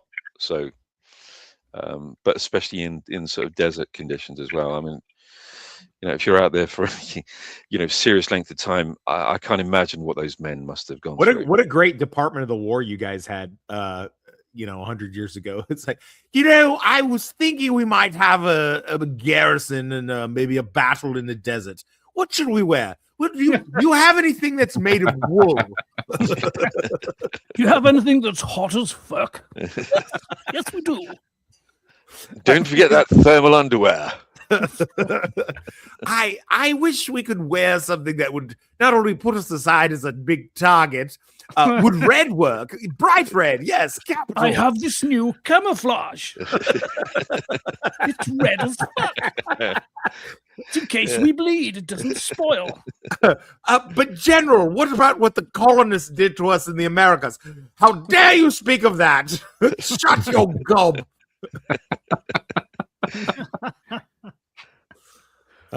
That's good stuff though. God, that I am uncomfortable looking at that though, to be honest with you. Like I'm sweating right now just looking at that shit. Yeah, it is. Yeah. Really you guys got to be some cold-blooded motherfuckers to be pulling that shit off. Yeah. We're all hard as nails. Yeah. Then again, I always question how cowboys can wear these like big trench coats in these really hot deserts. It's like we see them. You see these old westerns where they're always wearing these like layers, and it's like, damn, it must be boiling in there. But then they learned about different types of heat, dry heat. Yeah, dry heat versus wet heat's a very, very different, different thing. Yeah, give me the dry heat any day. Dry heat any day. Dry heat any day. Slightly moist. That's my favorite. I have a T-shirt that says that. Is it constantly damp? Yeah, damper by the minute. It's good to know that even 100 and some odd years later, we still use sand tables in the military to make strategic plans. We still draw in the dirt, basically. Yeah, it is. Yeah. So back to the bullet was basically, okay, the chest composed of the seasoned veterans. This central force engages the enemy head-on to pin them in place, absorbing the brunt of the fighting. The horns, or Izimpondo, if I'm pronouncing that right, younger, faster, and more agile warriors who sprint out on both flanks to encircle the enemy, preventing escape. And the loins, a large hidden reserve force, sitting with their backs to the battle to maintain calm. They are deployed to command to strengthen the horns or fill in gaps. Very brutal. And these guys were willing to die as well in order to win this war. They were unforgiving, unrelenting as well. That's the thing about tribal cultures. So say what you will, okay, but because they think in that sort of hive mind type way, they don't. They don't start thinking for themselves. So like if you look at the picture below that I provided you with the African guys that I recruited from Sierra Leone to come work for us in Iraq, like we would get hit with IDF. We'd have a sniper or something like that. These guys would sit in the 110-degree heat all day long, waiting for the opportunity to pop somebody. And if you said, hey, hold this position, that position was getting held. You know, like these are my guys over in Cost Warrior and Kirkuk. So, and they would, you know, whatever else you may think of them, you know, if you gave them their rifle, told them their little points of their area of operations, their field of fire, and you broke it down to them in such a way that they can understand, then that's it. Then they're going to cover that, and they will cover that all day long. All you got to do is bring them some food and water occasionally. So that's it. And then there's nothing else to it. So, I mean, I'm saying that to say this, you know, you try to do something like overcomplicated, they start bucking on you, and they do have an issue with it. But if you make if it's something that will work with, you know, their collective type mentality, then they're pretty effective in utilizing it. So, you know, make of that what you will. Yep. And never underestimate your enemy. That's the thing. That's what it's kind of led to this as well. Enemies underestimating each other. Yeah. Looking at the deployment, right, at the extreme opposite of what Tox has just said, like the absolute opposite of that. Another film I think you've got to do one day is Waterloo. It's free on YouTube in lots of places, right? Good film. But if you want to talk about a film that, like this film, it takes an hour to set up its battle. But gosh, in terms of films that are about deployments, like you watch Waterloo, and you see, like, because they used real Soviet soldiers for that, right? It's filmed. Bondarchuk, Sergei Bondarchuk made it. I think it was the Russians. Oh, maybe it was, but they would have been Soviets back then, 1970. So they'd have been Soviets. Whether they're Ukrainians or Russians, don't matter. They're all Soviets back then. Just one thing. Yeah, what was you going to say, Fandad, as well? But my point was, if you watch that film Waterloo, it's about like the massive deployments of human beings in synchronized formations, sort of the opposite of what Tox was just talking about. Yeah, well, it's just about to ask Fandad as well. What was you going to say, Fandad? Is that the one with Rod Steiger? Rod Steiger, yeah. That's the one, Rod Steiger. Yeah, the good one, not the shit Ridley Scott one. It is a good film. But I did read somewhere where there you go, shot on location in Ukraine. That's 17,000 authentically dressed extras. I'm sure it was most of them were from the Ukrainian army. Could be wrong, but could be. No, you're probably right. But isn't Ukraine part of Soviet Union then? It was, yeah. That was, yeah. Yeah. So the Soviets. That don't matter where they come from. They come from Kazakhstan, but these Soviets then. Oh. Yeah, because they've been like that since maybe the 20s as well. When I think it's like not all thumbs are fingers, but all fingers are thumbs. Yeah, I got that backwards. Oh yeah. Excuse me, I'm They used to sell them as well as food, you know, because they got starved to death by the Soviets to the point of cannibalism, didn't they? Back in the 20s. So. Very nice. I don't know if it was that bad, but I don't know if it was cannibalism. But yeah, Stalin manufactured boy, we're on a fucking tangent now, eh? Stalin manufactured with his bread quotas. He manufactured a famine in Ukraine because he didn't like the farmers. Yep. And the Chinese did the same with the Great Leap Forward, and we've got someone trying to do the same here in England. So, but moving on anyway. So Chad asks Bromfield how high the wall can be built, and he answers shoulders high. And if the Fozzies move out of this Wana immediately, they could be here now. It's just a matter of time. Chad feels there's no time, and the only choice is to hold the ground and wait for the attack. And Bromhead's like, well, I could just take some men down to disperse, but. Like Toxic said, I mean, the smarter choice is to fucking hold the grounds and just fight them off and try to survive it. Yeah. So Otto and Margarita are praying as well, but the doctors come in and rearrange the place for the badly wounded to be taken there. I mean, he objects as well, but it's like, don't you think this is the best place to heal people? And this is where it's revealed that Otto is kind of a secret alcoholic. He's got this hidden brandy with him, on him. So yeah, and yeah, the face he pulls as well when he brings out the brandy as well, just him pondering the danger that he's in and he might not make it out. And he does find a little bit of common ground with Green as well, citing some kind of like anti-war quote from the Bible as well, and he reads it back to him as well. It's put the slides back on there, young'un. Slides. Oh yeah, sorry about that. Yeah, we still got the other stuff on. I do apologize. Here we go.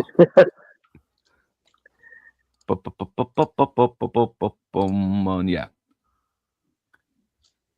Hooray! Yeah, so Margaret's really trying to tend to the sick as well, but she wants them all to, and she wants to stay there until they're evacuated. But all the soldiers start handing them rifles, including some of the sick, which they object to as well. And this is where we get Maxwell just giving this fucking lecture to Hooky as well, saying, "You know why you're here?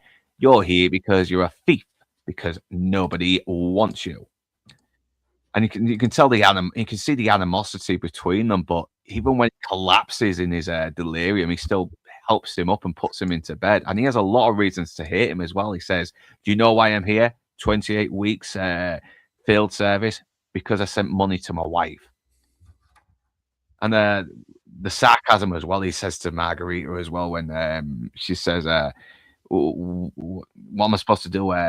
Love him, care for him?" It's like, well, you could pray for him. So they're all making loopholes as well, aren't they? Because there's only a matter of time before the Zulus could get, close and even closer. So they may have to gun them down from there as well. And it makes a good barricade and a good place of security for now. And they got to love yeah. And I love Cheese here as well, the Swiss guy. He's you got all these lads, they're really not taking this as seriously as they should as well. And he's saying, "What do you know about Zulus?" "Oh, well, they're all a bunch of bloody savages, are they?" "Yes, well, I know they can march 50 miles and still be ready for battle." They can run. Yes. Run 50 miles. 50 miles and still have enough energy for battle. And this is where we meet the Welsh. I think it's interesting that line, sorry to interrupt you, that line taken that way, because, a modern take on this is of course Tears of the Sun, where you have that small Navy SEAL element, with a huge battalion of African soldiers that are trying to overthrow the government. And it's just like that's sort of taken almost for ironic levity, that line here. But then conversely, in like Tears of the Sun, when they realize how quickly the larger element have gotten on them, one of the Navy chiefs tells Bruce Willis's lieutenant, like, "Hey, how did they get up on us so fast? Like, these are the guys that ran the Olympics, boss. Like, this is," you know what I mean? So it's like, underestimating, what they're able to do. This is their home country. This is what they're good at.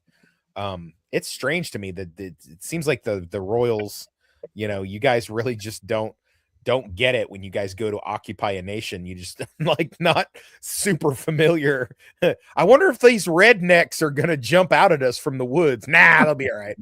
It's like, that's the thing. We did pretty much take over the world for like 300 years. So yeah, you can probably say we got a little bit arrogant, maybe ambitious. A little, and we had a lot of propaganda as well, saying, "Oh, the British spirit will never fail. We're gentlemen. We thrive anything. But we did, but on it just led us to underestimate a lot of our enemies, especially in the long run." Yeah. I like the way they've got this set up in here. It's pretty good. I would have probably boarded up those windows, but I like how they're making like the firing holes and all that kind of stuff. And I like that there's some guys in here, they're still too fucking sick to even move. They're probably like hoping the Zulus do come in and chop their heads off. They're like, yeah, this. Oh yeah, I mean, because they didn't have any of the antibiotics back then. You got a bullet in you could get gangrene, fucking like you said, sepsis, infections that would just fuck you up bad and make you delirious. Just imagine a bullet, bullet going through one of those uniforms, and you getting a stack of that wool uniform stuck in you as well.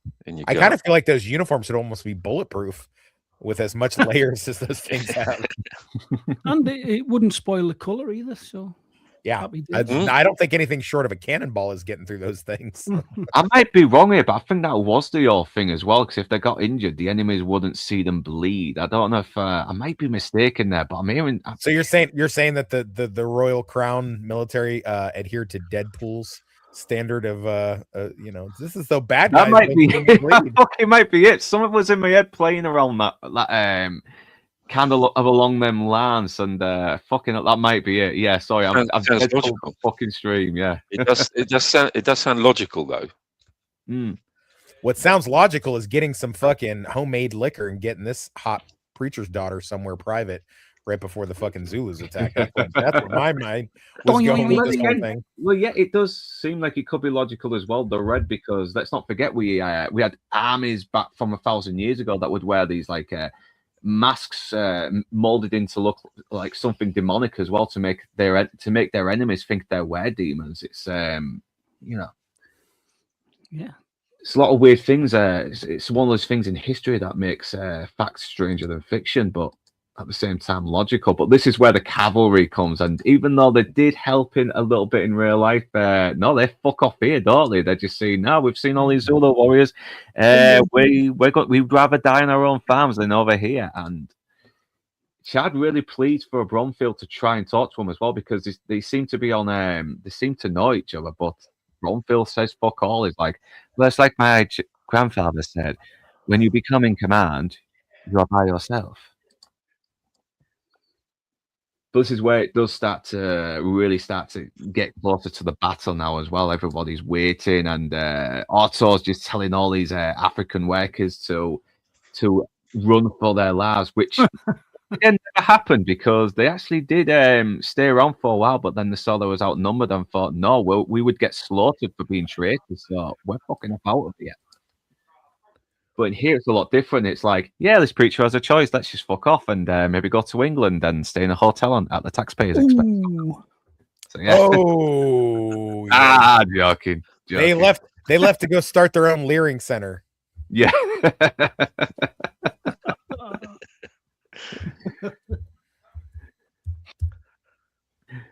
Yeah. So now it's just waiting, isn't it? It's just waiting for the inevitable to happen. Well, no, they got defenses to build. They're going to be busy. They got wagons to turn over. They're going to build the redoubt. They got lots of work to do. I know the fucking look on his face as well when he's like, "You want the wagons? Fine, here's the wagons." And they start tipping them over, and he's like, "I meant to put us all in the wagons and then take us to safety. I mean, what did you misunderstand about that?" He's like, "No misunderstanding. We're just going to use them as barricades." And yeah, the music starts amping up as well. Da, da, da, da, da, da. It's it is one of the great soundtracks. Isn't it? Great soundtrack. It really is epic. What's his name? John Barry. John Barry. Yeah, because I thought it was John Barry as well, because it does sound like there was hints of this used in Goldfinger as well. Some of the music cues. I tell you what, though, it's. This film is so well made and the scenes are so well shot and directed that a lot of them don't need music, right? That a lot of the scenes in this film don't rely on musical cues. As the audience, we know exactly what's happening and how we should feel about it by watching. Especially it didn't actually happen in real life, but the final battle in this film, there's no music. After they stop singing, that's it. There isn't any music until the firing ceases, because you don't need music at that point in the film. You don't need it. The action on screen does everything for you. It's just chaos. The last stand, chaotic. I know. And the futile attempt as well. He tries to turn this wagon over before he realizes I'm not going to get through to them. They all they're doing is just signing their death warrants, and I'm trying my best to save them, and they're just not listening. So yeah. Hey, Melvin Deeply, how you doing, man? Yeah. Hey up, lad. Good lad. Yeah, I know, man. I hope you're doing really well. Good try if we can get you on Melvin, the actor Melvin, Stanley Baker's Welsh. So he orders men to lock up Otto and put Madge in the church. And Emmanuel and Kath are up in the hills. They're talking about, he has this great little moment as well where he talks about the soil. I know it's so dry. How can you bury a man in it and everything? It's a good little reflective moment as well. That shows just what kind of a guy Kath is as well. He's a very reflective kind of guy, isn't he? Neil McCarthy. Do you know he played Calibos in Clash of the Titans? That's right. Yes, he That's did. him, Yeah, oh, yeah, man, and he was Did also the stable hand in the Black Beauty TV series, if you Mhm. remember from the Yeah. 70s. Was that the original Clash of the Titans or the Yes, it is. remake? Yeah, Yeah, the yeah, original. he plays, Yeah. yeah, he's Calibos. Yeah, the real one? the real Hey, one. Melvin. Yeah, the proper one. Yeah, sorry, Jason Fleming. You know, Yeah, you're trying your best, but that Clash of the Titans was shite, though. The original was brilliant. So, yeah, RTNZ, thanks for the super chat. I hope you. Hey, that's Melvin. Very, Thanks, very Melvin. You oatmeal savage, you. Mm. This is where we start to hear them as well, and it's like funny. It's like a train. yeah. And I just love this. Yeah, The sound designer did actually use the sound of a train in the background as well, for that line. So when Speaking of a you hear train, that- I'm wondering if that preacher's daughter was really worried if like she should off herself or something like that, because that would have been a painful conquest. oh my especially God, for her. yeah. Or conversely, another. I mean, it's unfortunate. They could have just thrown her out there, and like with a couple basketballs, and they could have solved this whole thing rather quickly. She could have been the original Bonnie Blue. Yeah. Oh. Bonnie yeah, Black because and Blue. I mean, wasn't that kind of a thing with the Native Indians as Native Americans doing that to women? When they kidnap them, torture them, rape them. So it's like, yeah, if we get surrounded, you need to kill yourself because you're gonna get fucked over really bad. Yeah. Mm. That's what most of the female soldiers I worked with in Iraq, they understood. They're like, all right, if we get overtaken, just blow your head off, because they'll take us somewhere and chop our heads off and mail them to our families and video it for Al Jazeera, but you women are going to do some painful time over here. So yeah, I mean, you're Do you dealing hear with that? Hope not savages. hate. Do you hear that? Hope not hate. Women against the far right. Yeah. I'm going to point something out here while we're on about the what's she called? Is it Ulla Jacobson? The lady that plays Margareta is a Swedish. She's a Swedish actress, and Rorke's Drift was a Swedish. It was a mission station of the Church of Sweden. It was, yeah. So that It was. little detail that they've used a Swedish actress. Yeah. Well done. Yeah, she died pretty young as well, 1982. She was born in 1929. So, yeah, damn man. Yeah, she ain't hard to look at. Yeah, she was gorgeous, very beautiful, and like you said, the real character was like 6 though. But I guess I can understand. I wanted someone a little bit mature who could act as well, and kids are always a little bit hard to get pretty much act proper in a movie because they just lack a lot of experience, don't they? And older actors do. Is that how old the actual person was? 6-year-old. I don't know. 6 or 7, something like that. Yeah, yeah. Yeah, we're doing really well. We're doing really well. We're kind of trying to be a little bit historians in our own dumbass way, but we've got some very good, smart people here who know us a little bit more better, and people just love this movie, and it's just fun talking about a great movie. And I think what RTNZ was saying about the photography, how beautiful it looks. I mean, it really does look quite something else, isn't it? Yeah, and I love this shot as well, where you don't see them, but you can hear them. You know they're coming up. You know they're coming over the hill somewhere, but you don't know how far they are. But they're closing in. It's like the sound of impending doom is just marching slowly to you, and you have no idea how close it is. It's really kind of intense when you think about it. I noticed that at the beginning, certainly on the version that I've got, that it was shot on Technoscope, which was 70mm format. Mm-hmm. But this version, it doesn't look wide enough to be a 70mm format picture. Yeah, this is a movie that needs to be in widescreen as well to Yeah. be appreciated. And Yeah. usually, I usually kind of wonder. I mean, do you really need the black bars just to get an extra bit of, sky or that in the shot? But this is where I think, no, you need these wide shots. You really do, because it just makes the whole world feel more epic and bigger. It really does. Yeah, I don't kind of like how Bromfield is getting a little bit snooty and bureaucratic with Chad when it's like, you gave a rifle, a coward, a drunk, an insubordinate, a rifle, and he's interrupted by the sounds of the Zulus coming as well. He just shuts up because it's like, yeah, we've got bigger things ahead here. You know, we've got bigger problems to worry about here.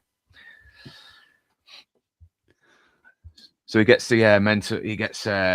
born to order the men to get to their situations and get ready for battle because it is coming. And yeah, it really waits. And then you got this crane shot as well coming into this young soldier who's guarding Otto in the shed. And apparently this was like one of the first movies to use a very lightweight crane shot, which was invented by Ken Eddy, if I'm getting my facts right. Yeah, that's right. Yeah.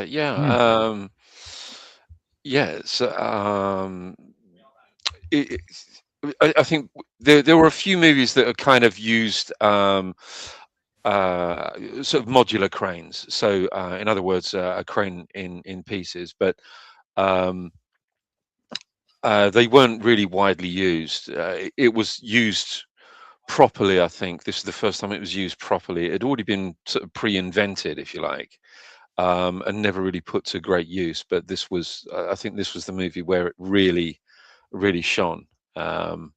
And subsequently, I believe it was patented, and then these cranes, exactly the same forms of cranes, are used all over the world, even now, exactly the same, virtually no difference. And it really does as well. It just makes the scope feel bigger as well. It really does. Because you're in this one little part of the land, though, but it suddenly makes the whole world so much bigger as well. And we've got this soldier as well, the look on his face, no lines are said as well. You can really see he's scared. He wants to get out of it as well, and he's and right now Otto, the missionary, is the only guy who's kind of speaking to him on that level as well. But then Bond and said, listen, just do your duty, calm down, join the other rampants. And then he warns the Otto not to make his men start feeling nervous. Yeah, it really is. But this is a real good scene as well, where a lot is said, but it's not spelt out. Where it sounds like he's boasting about his great grandfather, his father fighting in Waterloo, and his great grandfather kneeling down this king in Quebec. But you know, he's basically insecure as well. He even says he wishes he was like Hook. He wishes he was this drunkard and this insubordinate now, because it would be so much easier to be a coward that had no legacy to live up to right now. But Chad tells him, but you're not Hook, are you? You're an officer and a gentleman. And he realizes, Wolf is a bit of a British hero. General Wolf. He's responsible. Because he's got... Sorry, man. Probably more than anyone for Britain's success in the colonization of Canada. That you can put the success of Wolfe on the Plains of Abraham in 1759. You can put a lot of Britain's success in Canada down to that particular victory. I know, but it does develop his character a little bit as well. You see, despite his arrogance, he's just another soldier scared for his life as well. But he knows he has no choice but to try to survive a pretty unforgiving battle, as we see later. So yeah, we've mentioned this as well, and we mentioned about his granddaughters walking out of the movie when they saw how he was portrayed, and I think it's kind of a shame as well. I understand it though, I do, but they don't portray him as a total arsehole. They give him a good redeemable character arc as well, which you need in a film sometimes, even if it's based on real people. Sometimes that little bit of embellishment makes the character more engaging. It's all Yeah, and it's where it's where the embellishments really kind of have to make sense, in terms of the overall story. And any kind of embellishments or omissions make perfect sense. Any of the alterations make perfect sense. It doesn't diminish the heroism of any of the characters, and it doesn't diminish the achievements of what we've done on that day. No, agreed. And this is where the battle does start as well. They get into their positions, and you can see them as well, just lining up for, like, God knows, maybe a mile or two. That's how many of them. But fuck me, you see just how out they are. It's a great shot. Fucking see ya.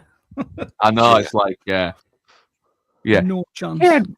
you can win, but there are other ways to fight, like getting the hell out of here. Yeah, I'd be doing Scooby-Doo legs, and I'd be off like a fucking shot. Bye.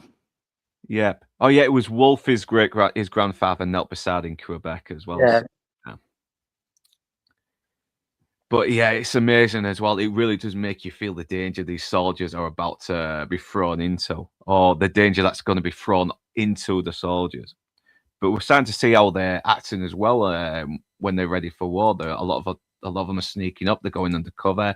Everything, they're using their environment. They're marching in, and this is where a lot of them just kind of use themselves as these just as ways to have them waste ammo as well, and count their guns. It's a very good tactic as well for a primitive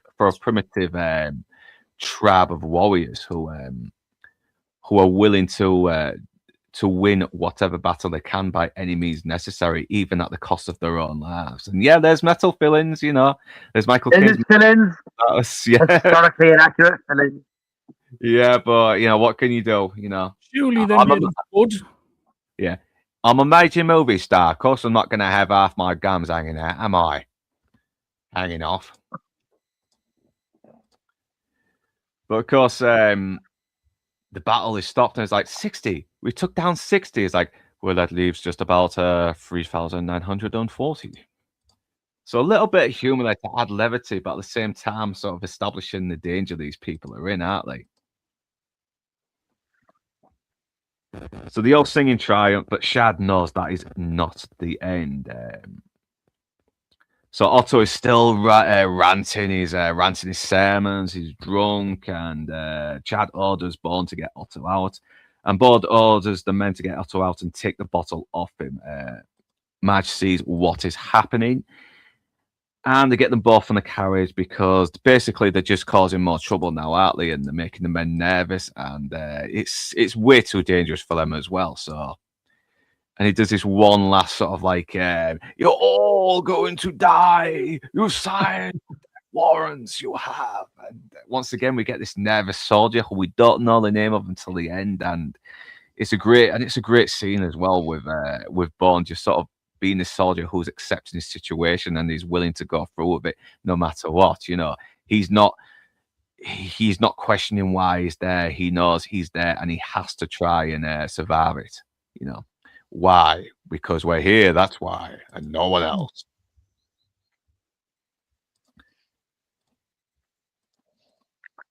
So yeah, more Zulus come and they get shot at one, and we even see one pull out a rifle that they stole from the beginning.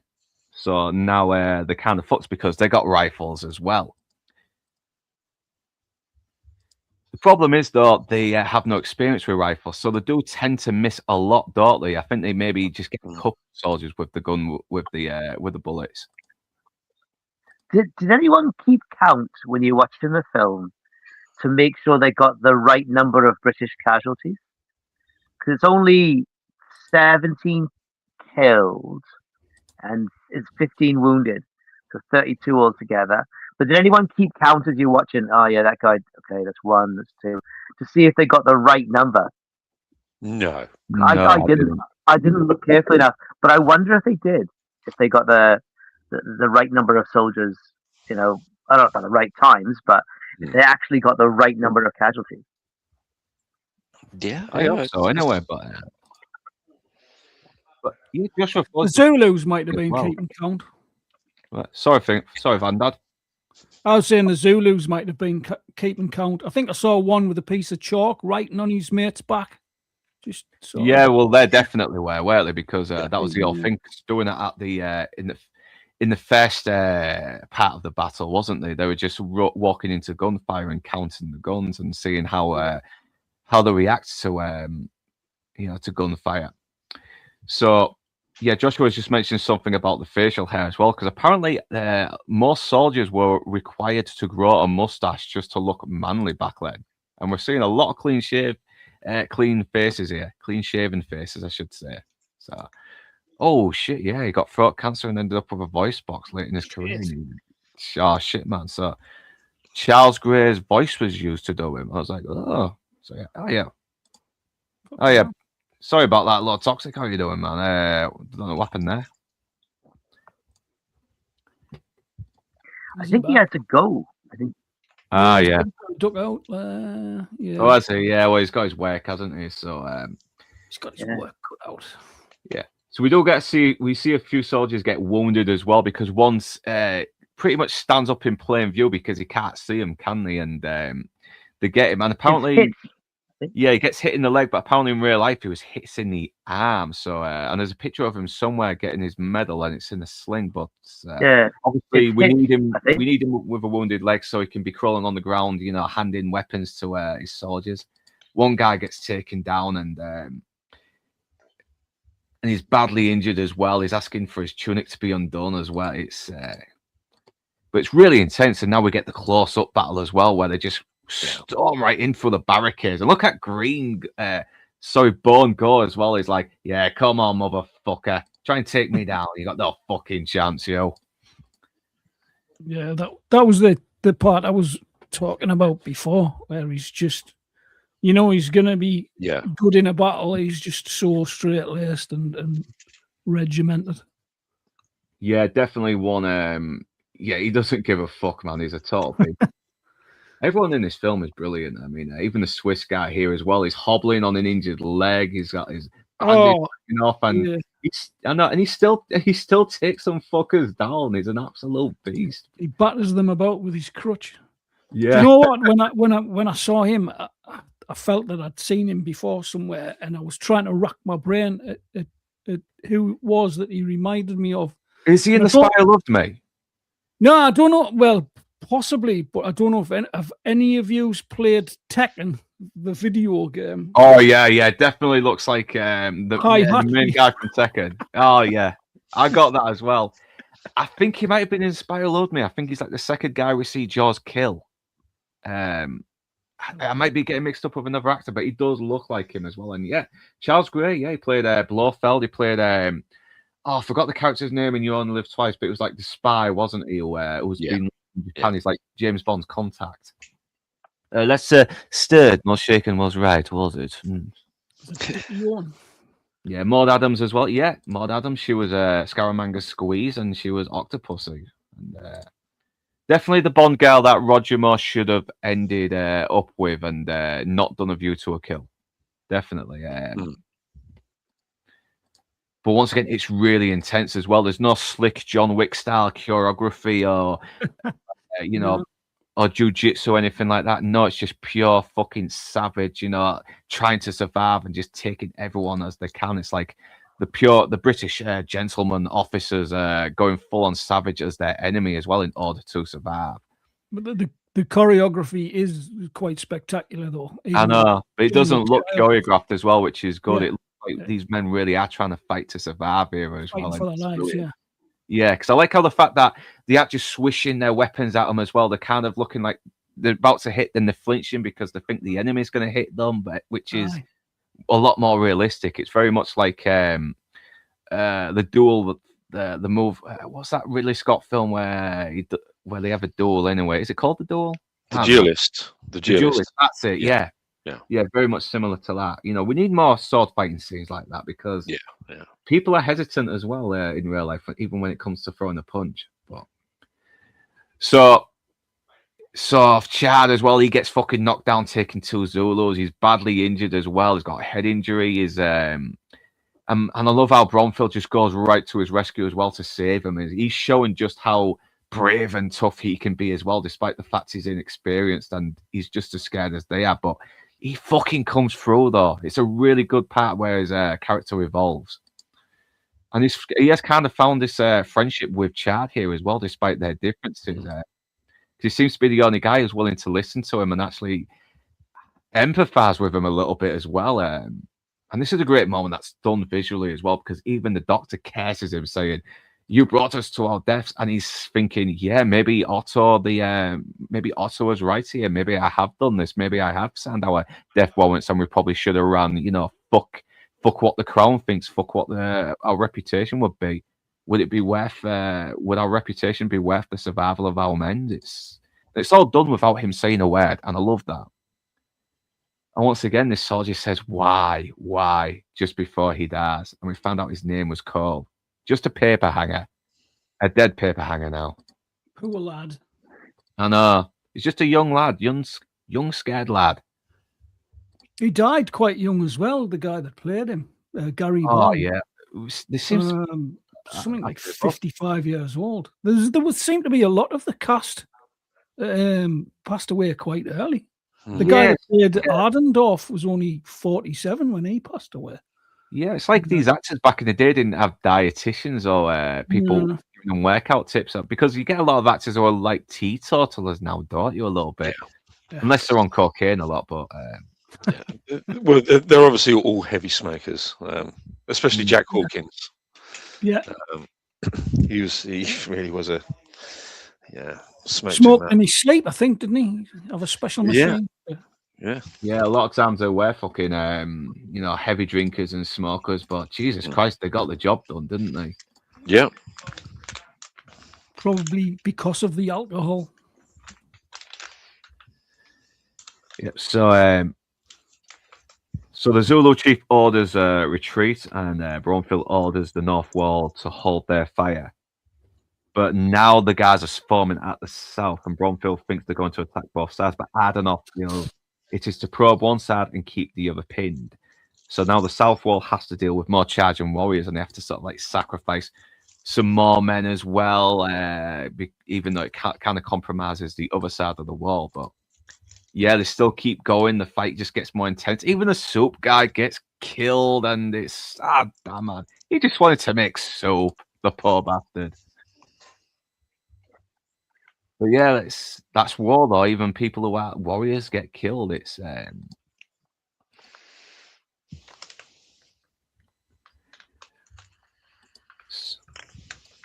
So now the fight is getting even more intense. Now they're getting men on the roof of the hospital, the medical building. So he orders to reorganize a flying platoon. He orders men on the roof against the hillside, and to get the men in the loopholes to go to the front windows and support the north ward. He gets others to form two lines. So yeah, and the Zulus keep charging to take down the barricades. The soldiers use their formation. The soldiers use their formation to push the enemy back, which I think is the volley, isn't it? Where you get like 3 lines of people firing. Yeah.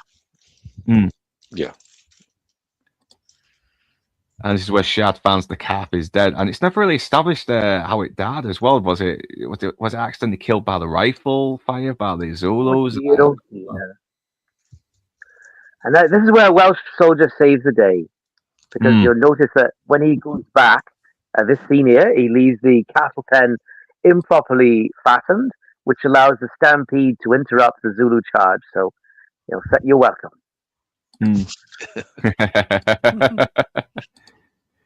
Yeah, but I love this. I love it when they start invading the hospital. It gets really intense. I mean, this is where Hooky really comes through as well. And got it. As action scenes go, and that's fucking Michael Caine jumping through flames. I know. I mean, he's fucking going for it as well. And I love how Chad is sort of like being a little bit more uncompromising as well. When they say, you do realize the men are tired, and he's like, I don't care, because there's no time to be tired. This is survival. The only way to get through this is if they work together. And yeah, this whole sequence is amazing. The hospital sequence really is. Well, yeah. If this was made today, that would be computer generated fire, but no, they're Yeah. using that sort of petroleum sort of brush and they Actual brush it all fire off, though, don't still, isn't it? Yeah. Still Yeah. on fire. There's a support beam comes down later on when they're going up the staircase to escape. Yeah, it kills That's it there. Maxwell as well. mean- It kills Maxwell when Hooky tries to save him. That support beam there. I mean, that's fire. I know, For real the fire. actors to have to squeeze past. Must have been. And this is all absolutely- this is all Twickenham Studios. Yeah. So everyone that's involved in the scenes, including Hook, didn't actually get to go to South Africa, unfortunately. Damn it. So all of their scenes were all shot at Twickenham. Yeah, so it's a good bit of clever editing as well, isn't it? So I can sort of see why, because they're in a place where they can sort of monitor it a bit more. It has to be a controlled environment. Has to be a controlled environment. Yeah, because you see real danger on the screen, even though it's being monitored by professionals. I mean, there's still a danger of getting some injuries there as well. Because I think the actor James Booth actually mentioned this as well. It was like they put some kind of petroleum with a brush and then set it on fire and started pumping some smoke in as well. But all you have to do is just not burn your ass off doing this scene, and that was it. But Hooky, he just goes full on like beast mode here. He's not giving two fucks. He's not. He loses his cowardice and he kind of regains his his manhood a little bit as well. And Maxwell's like, "See, I made a soldier out of you. I did." And this is a guy who has this sort of hate for as well, because he had him arrested for sending money to his wife, and he still tries to save him, but unfortunately the beam comes down and kills him. Can I just say something about what we were talking about before? Like, I think people are saying that Hook, the actual Hook, his character was done dirty in this movie. Correct me if I'm wrong. I don't think he was like. I don't think so. I've always thought of him as a scallywag, a bit of a scallywag. I don't think he was an alcoholic because he was teetotal in real life, but wasn't the talk of people saying he was an alcoholic and he was a thief and all the rest of it. I think he just come across as a scallywag from all the times I watched it. Yeah. Well, he wasn't in there. He wasn't in there for any arrest or anything like that. He was actually a soldier helping them out. He was, but that's it. But it's one of those little embellishments that sort of helps the movie. Yeah, as well, and I think it gives his character some depth and some breadth, and then he redeems himself at the end when he's trying to rescue that guy. I know, and we get a payoff as well from the brandy that was set up earlier as well, and obviously he's refused it because it's against regulation orders. You can get charged, blah blah blah, court-martialed, something like that. But now he's like, and we also get another, and it does sort of pay off what the doctor was saying as well. Brandy is for heroes, and he finally gets the brandy, and he doesn't feel like he's triumphed anything. That he feels defeated. He looks defeated still, even when he gets the brandy. I mean, brandy is for heroes, but he still doesn't come across as a guy who feels he's a hero. I mean, the whole hospital action I thought was an incredible feat, an absolutely incredible feat by all of the men involved. Saving so many people that they did within the hospital. Literally smashing through walls and dragging them through walls as the Zulus are coming in. Amazing men. What a breed of human beings these were. And once again, you're seeing this is real flames. You're seeing men in these real flaming buildings risking their safety just to fucking draw us into their fucking movie. It's yeah, exactly. Like that massive beam there to the right of that soldier is just all flames, and 5, 6, 7 of them had to walk past it to get up those stairs. I mean, it could well be a prop, or they use petroleum or whatever they do. It's still on fire. It's still hot as fuck. And you still got to set up the fucking cameras and the lighting and everything, and you got to wait for them to say action. It's like, hurry up and say action, please. These films are getting a little bit too fucking close here. I'm not. If you don't say action, I am going to run the fuck out of here. See what's interesting about fire effects. So you have fire bars. So you have basically tubes, and they have either multiple sort of slits or holes drilled into them. They're sealed at one end, the other end's connected to a rubber tube, and the final end is connected to a gas cylinder.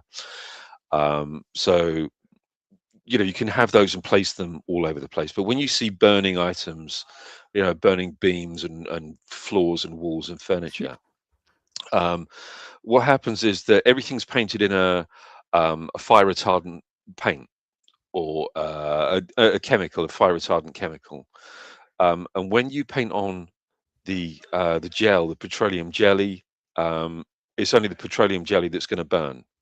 So everything else that's been coated with the fire retardant, it will remain untouched by the flames. So that's how you can get away with doing it multiple times. So once the flames are put out and you need to go again, clear the set if the scene didn't, come out right, you can do it all over again because everything else is covered with the fire retardant chemicals. Yeah. I always wonder why modern films don't do this anymore. Is it because it's expensive, or is it because they're just being greedy and want to save money by using CGI, which looks soft, just looks fake? Yeah, that's what it is. I think there's some kind of, I personally think that there's some kind of deal going on with the effects industry.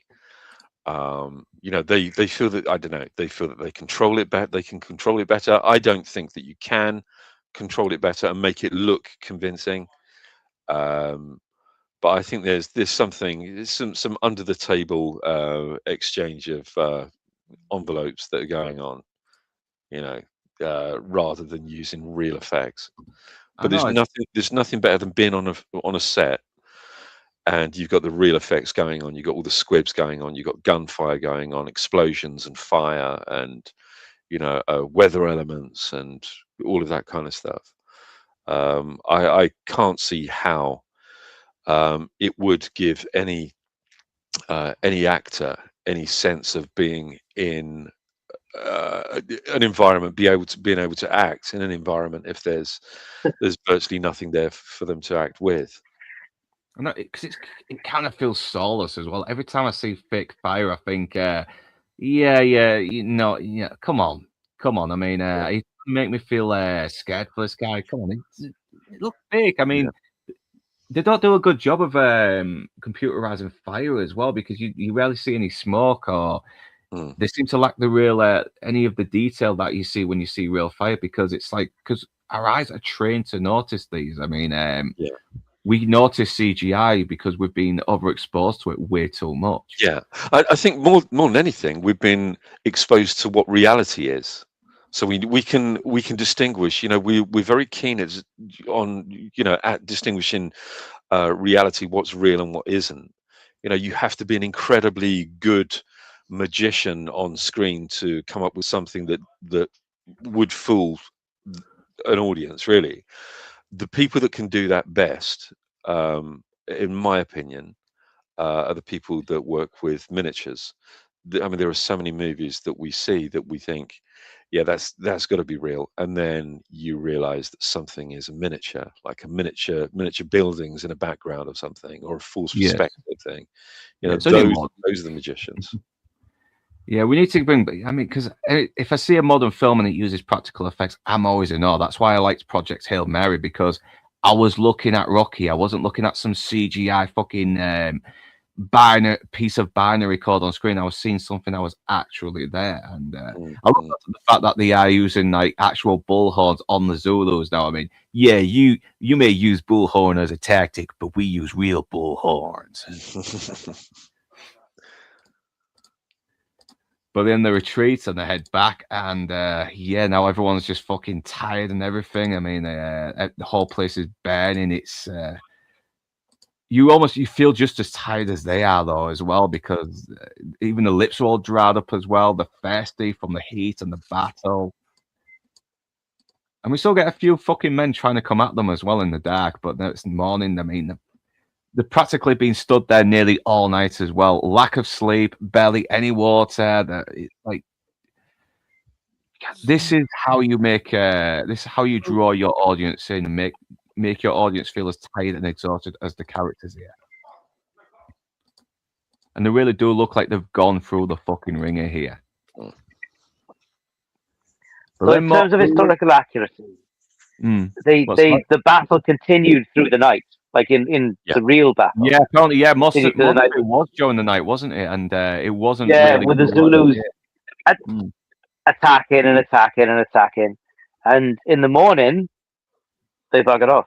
The final battle we see didn't actually happen, but boy, in terms of a piece of engaging cinema, it's just it just doesn't get any better than that.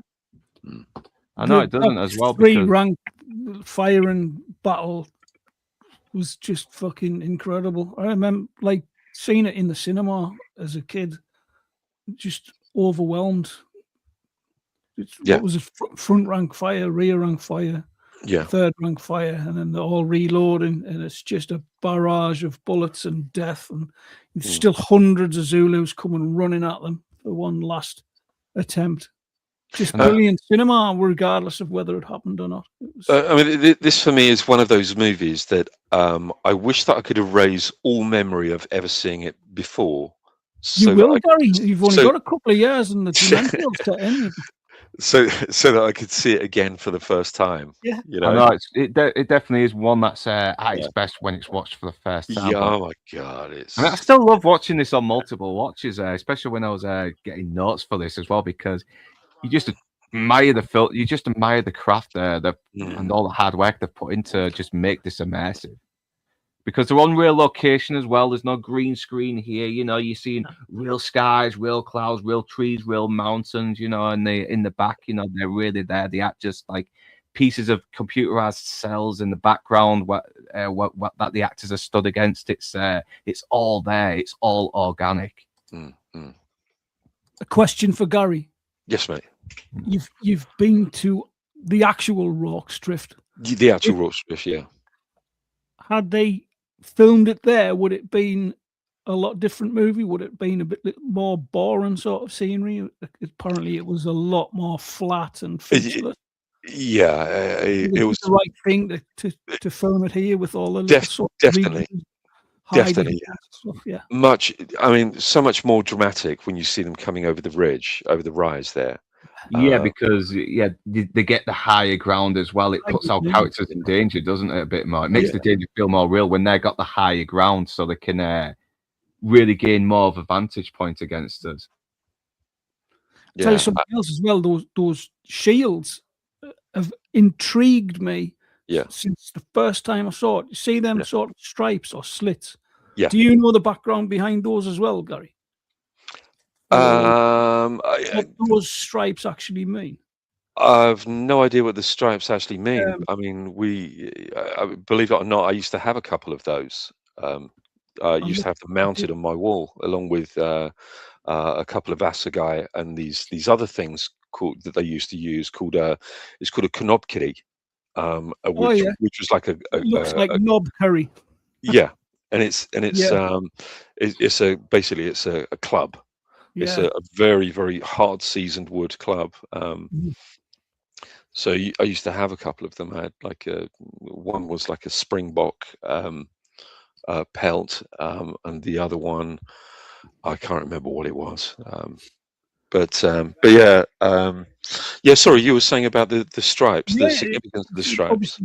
It's sort of strips of hide. They used primarily for structural support, but they can also be used for regimental identification, depending on the color pattern of the stripes, etc., and the overall color of the cowhide.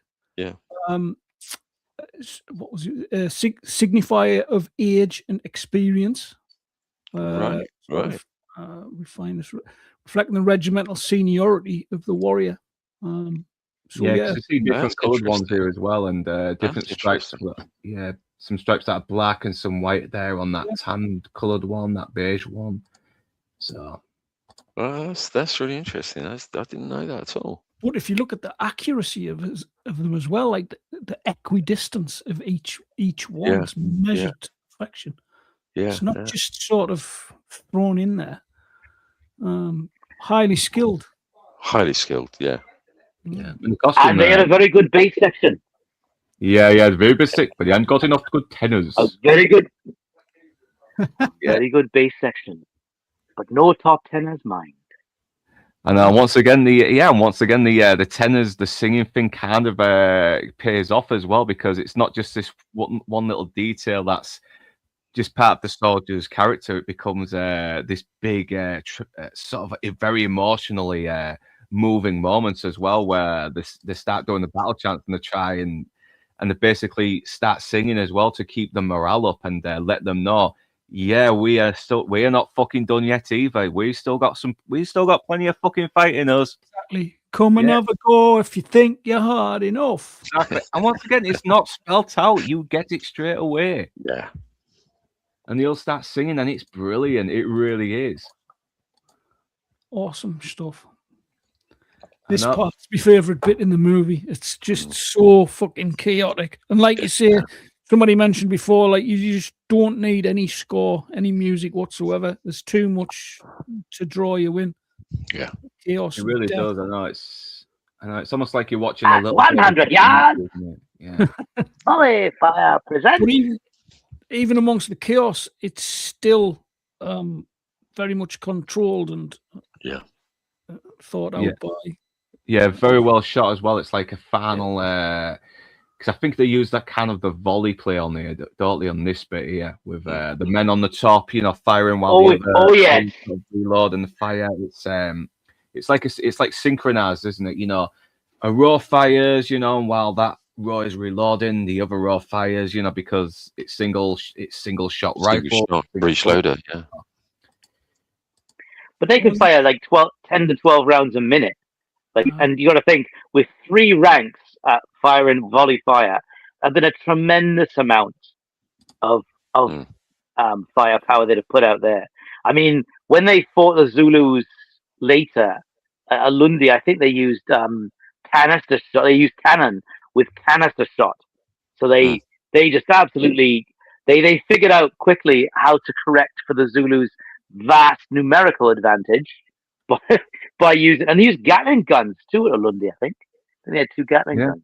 But, because they still had Gatling guns all about that time, didn't they? I mean, the Wild West was still had something like in the wars. It was kind of like where you had a crank as well. You sort of had to turn it around, and the barrels would turn around, would rotate as well while firing each shot. It's around that time. Well, Chelmsford he learned something from his defeat, Yeah, rightly or wrongly. Bromfield, he's a totally different character after this. Now he is no longer all airs and graces and arrogant. It's because he has this really good moment where he just opens up to Chad, saying, "Is this how it felt like when in your first battle?" Is like, how do you feel? Is like I'm sick, and he's like, "Did you think I'd want to do any more of this bloodshed? I just came here to build a bloody bridge." So yeah. So once again, it says a lot about Shad's character. He's fought, he's killed, and he's still and he's never gotten used to it ever. If he's ever he's the type of guy who knows how to kill, but he'd rather not be the guy who does the killing. And yeah, and now we get this really good calm moment now where he's just trying to read for men who check to see who's still alive. And I love how he reads one and is like, "You're alive. I saw you." And he's like, "Oh, well, that's nice." Yeah, it just adds a bit of levity as well to the comedy, and he does behave like a soldier, even though he's sergeant. You're not supposed to call him sir unless there's no ranking officers, if I'm remembering correctly. Yeah.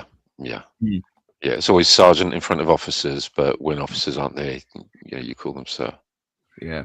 I'd call him sir anyway because he looks like he'd fuck me up if I didn't. Awesome mustache, by the way. No comedians now. You are Artie? No, just saying. no comedians now. Yeah.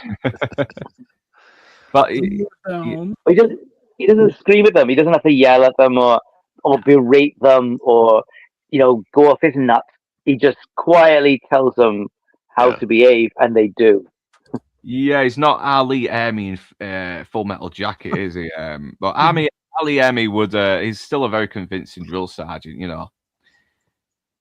4 reloads in Well, combat. different time. The ejection on the Martini Henry was subject at best. Combat effectiveness range less than 400 meters. Yeah, because he does order them to wait till like they're getting within like 100 meters. 100 yards. Yeah, 100 yards. That's it. Yeah. 100 yards. Volley fire present. Yeah. Call me sir and my stripes. I will not call you sir. I will just call you my friend. So yeah, when are they going to make a movie about the homie and King Gezo? I think that's a joke because the woman king is about Dahomey, and Dahomey. although it's a bit about well, yeah, good point. They didn't make a movie. Talk about historically inaccurate films. Yeah. It's basically, they made a movie about Viola Davis being a fucking girl boss, you know. Yeah.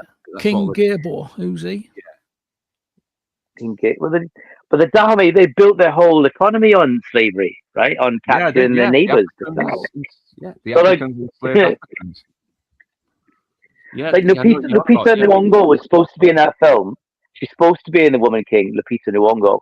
But when she actually, she's Kenyan Mexican, which is weird. But anyway, when she found out that Dahomey were actually responsible for starting the slave trade, she pulled out, right? Because that film, that would be like making a film, right, about the start of World War II and the invasion of Poland, where the National Socialists are the good guys, right? That's the kind of distortion that Woman King has, right? It flips reality on its head. It's just crazy. There's this thing. I think I mentioned it the other day. Actually, what Orwell said. If you control the past, then you control the future. And I don't like that. I don't like the whole revisionist history. Trying to settle some kind of score that I feel that people are trying to settle by reappropriating a particular character or group of peoples in history and have them as their own just because they want to, Yeah, that's cultural Marxism for you, though, mate. That's cultural Marxism. Well, very sadly, it's happened to is full of them. It's happened to Orwell himself. Like, I love Andy Serkis. Like, I met him recently to thank him, for putting me in the Hobbit film. He's a lovely guy, Andy Serkis. Yeah. He's really nice. But that Animal Farm film where they changed the ending and changed what the film's about. Why would you do that? Yeah. Like, why would you take Orwell's genius, one of the most devastating social critiques ever, and think, I need to make it more relevant for today. No, just no. And like you say, it's cultural vandalism. It's terrible. His critique was on the rise of Stalin and communism, and they're making it about, it's capitalism. That's the real fault here. It's like, no, you do not dismiss someone's work just like that, just to fucking suit your agenda. That is absolutely diabolical. I mean, it's ludicrous. I think something that for example, Animal Farm. I know nothing about this new version of Animal Farm, so I haven't seen any of it. I don't know anything about the end. Don't go near it. So what's controversial? Don't go near it. How does it end, if you don't mind me asking? Well, as Luke was saying, they sanitize certain parts, like Snowball's not. You don't see him get torn apart by the dogs. But like Luke was saying, they've reworked it so it's not the rise of communism. That's the problem. That all animals are equal, but some animals are more equal than others. Instead, it's a capitalist approach that takes over the farm, and the pigs, of course, get in league with big business, and that's the problem, right? And it's like when people, it's like the Rings of Power writers are the same thing. They think, we can do better than Tolkien. We can write some new Tolkien. It's like people do that to Shakespeare as well, and you think, what are you doing? Create something of your own, sure. I know. Then you get these fucking idiot super fans. I use that term loosely, saying, I just want to give Oh. Sauron a hug, you know. I feel it'd be totally gay, Sauron. I'd totally be gay bound to him. It's like, fuck off. So, yeah, like create your own work. Yeah, it's looking like they took the script writing away from Andy. Yeah, I would not be surprised, man, because that's what they do. If you I don't know, because he is as lovely a man as he is a very, very, very left person. Yeah, I can believe that. But it's still, I won't say a bad word about him because he is a very nice man. And yeah. And I don't want to say a bad word about him as well, because there are some good liberals out there. I mean, Ricky Gervais is pretty much fucking left, but man, he is one base leftist. He really is. I mean, he doesn't bow down to leftist nonsense, despite being pretty liberal himself. This is what liberalism used to mean. You know, Ricky Gervais kind of epitomizes what liberalism, what a liberal left used to be. Somebody who could debate someone, somebody who can appreciate what the other people have a different point of view as them, and that they don't either inflict or threaten violence against them because they think differently. That's what the left used to be. Yeah, it seems like the last maybe 10 or 20 years, I mean, cultural Marxism has really, really infected liberalism a bit more as well, because I used to be pretty fucking left as well back in the day. Then I started looking into things a bit more and seeing, you know what? I don't think I like leftists. They're kind of fucking crazy. They're kind of acting like the very thing I was against. You know, now I'm seeing that the right is starting to be more reasonable. You know, not all of them. I mean, people like Candice Owens used to be awesome, but now she's starting to come across a bit fucking crazy herself. Yeah, absolutely bonkers.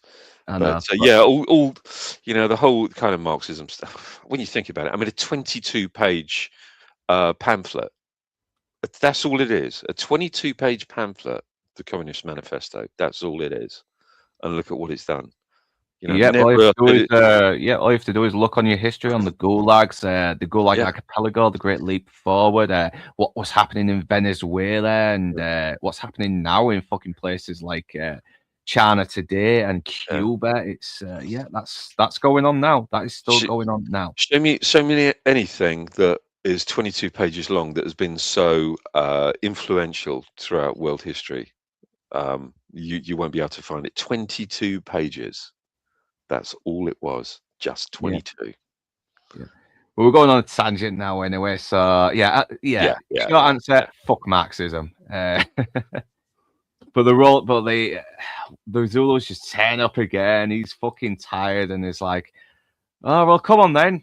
Come on, because now he's like, I don't give a fuck now. Come on. Come on, do your best now. We're all defeated. You fucking got us now. We'll give you our best, but you know, but then they start, singing again. He thinks they're mocking him, and I just love it when Adonov says, "You couldn't be more wrong." They're praising you, they're saluting you, and he just laughs. He's not laughing because he's happy. He's just he's laughing because he doesn't know what to think of it as well. He's just been through all this fucking chaos, and then this is happening. It's like, what can you think about it? All you can do is just laugh your ass off at the situation. It's hysterics, isn't it? It's such a bizarre situation he's been in, and then all of a sudden, it's like, oh yeah, you're a great bunch of lads. Thanks for the fight.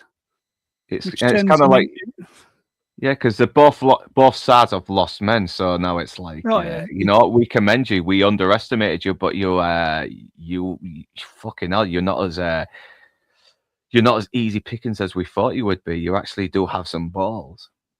But this wasn't the real reason that they left. Do you want me to spoil what actually happened? Yeah, that never happened. Commending. Go on. No. Correct me if I'm wrong, because I'm a Wikipedia whore. But apparently, fighting for 36 hours, the IMPI, or the Zulu force, came under extreme fatigue. So basically, they were all fucked. They suffered casualties like at least 1,000 of their troops, so 25% of their force was taken down. Broken momentum was another cause, that they just failed assaults on the barricades constantly for like 10 hours of relentless assaults. And the arrival of the relief column that finally turned up kind of put them off. Logistical challenges as well. They had no supply chain, obviously no food and water and ammunition, etc. Put them off, and because it was an unauthorized action. Yeah, I think I remember reading something about a relief coming through to them as well. So yeah, there is that, but yeah. But obviously, it's embellished as well because it's trying to be a bit more balanced, isn't it? So yeah, have the Zulus come back and commend them. So yeah, makes a much better ending if it does. Yeah, because saluting you as fellow braves rather than sorry lads, we're all fucked. We're off for a sandwich. Bye. Yeah. No, that doesn't quite work, right? But yeah, then you get Richard Burton saying, sorry, what's the names again? Okay, yes, Chard, he got commended, and Hookie got commended, and so did Bromfield, and all these men died, and right, I'm going back to my whiskey now. Yeah, thank you very much. Hope you watched the Zulu movie. It's awesome. Something like that. Yeah, but yeah, he reads all the names of the people who survived. I've got his actual speech. If you want me to read it out. Do it. Anyway. Please. Is a commendation. All the people got VCs. Here we go then. Narration as spoken by Richard Burton. In the 100 years since the Victoria Cross was created for valour and extreme courage beyond that normally expected of a British soldier in face of the enemy, only 1,344 have been awarded. 11 of these were won by the defenders of the mission station at Rorke's Drift, Natal, January 22nd to the 23rd, 1879. Frederick Sheese, Corporal, Natal Native Contingent. William Allen, Corporal, B Company, 2nd Battalion, 24th Foot. Fred Hitch, Private, B Company, 2nd Battalion, 24th Foot. James Langley Dalton, Acting Assistant Commissary, Army Commissary Department. 612 John Williams, Private, B Company, 2nd Battalion, 24th Foot.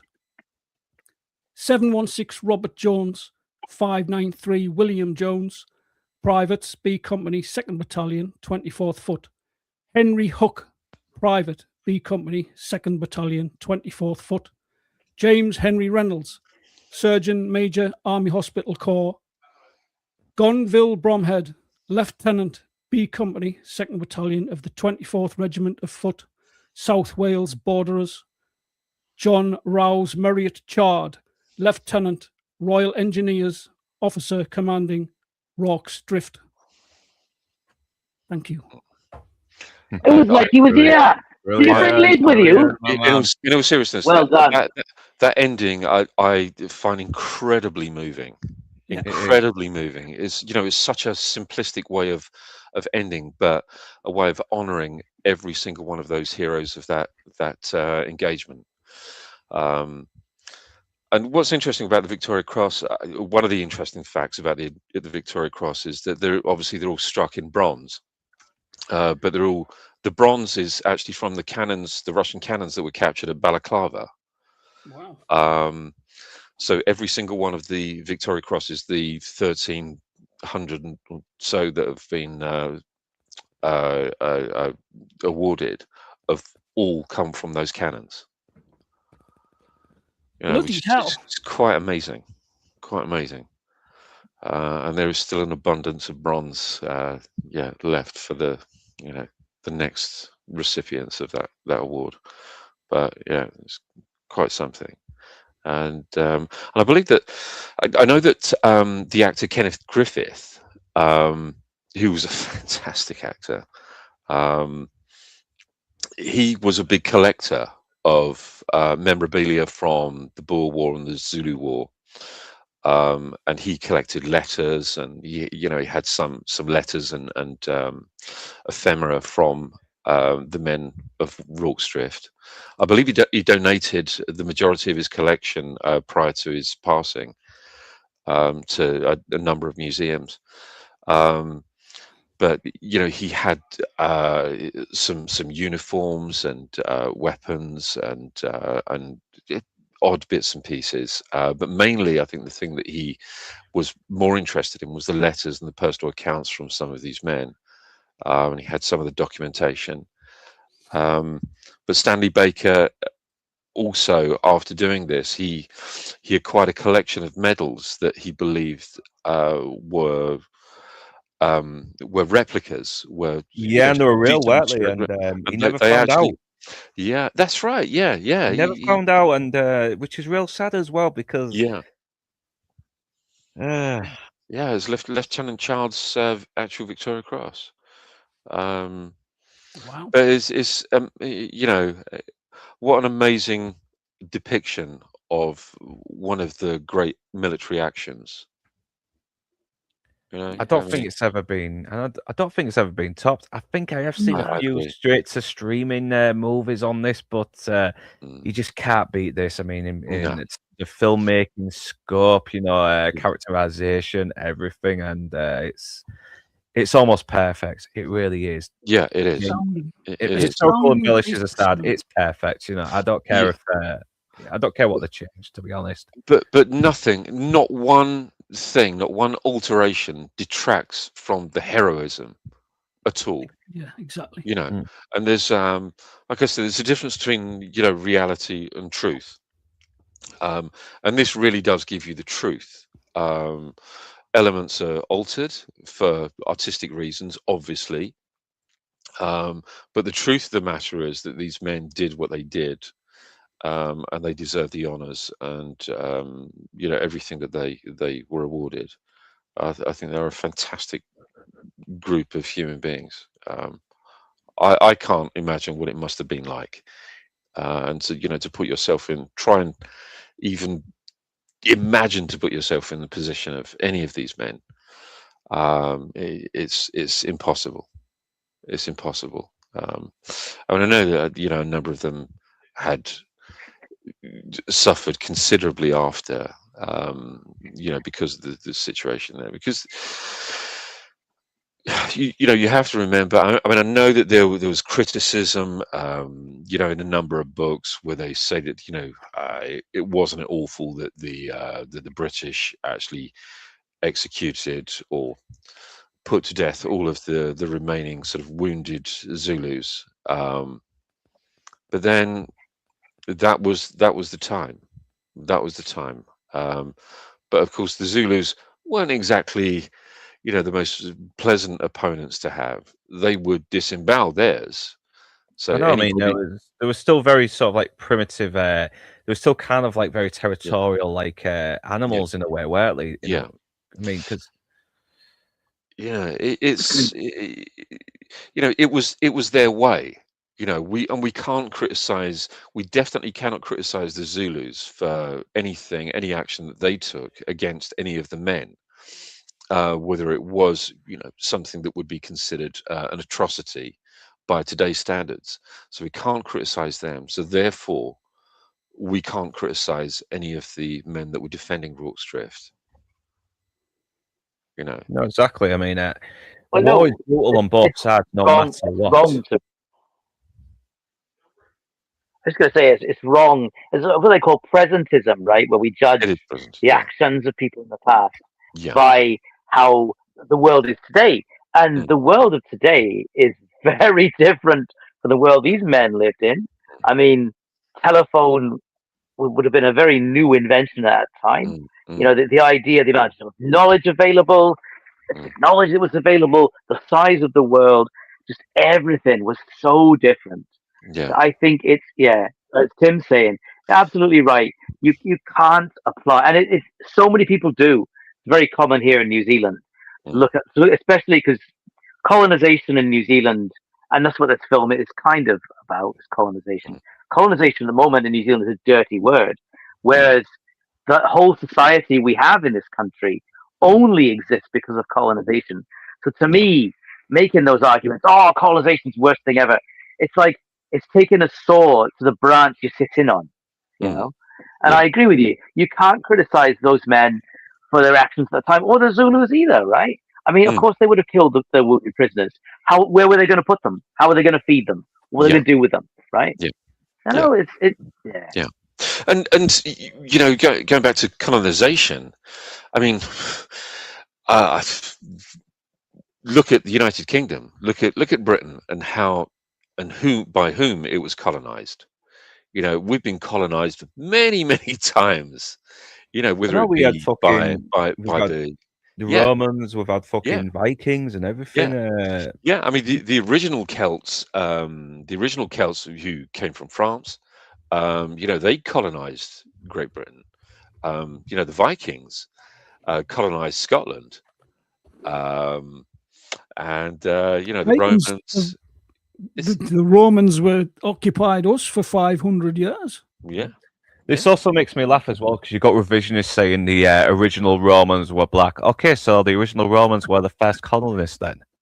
Tell that to an Italian.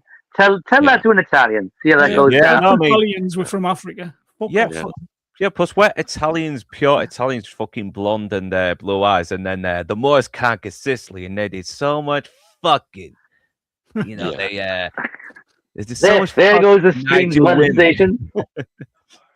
Yeah, it's yeah, and it is that you know, that presentism, that modern day way of thinking. You know, trying to, you know, transpose an historical event and judge it by today's standards. You know, it's you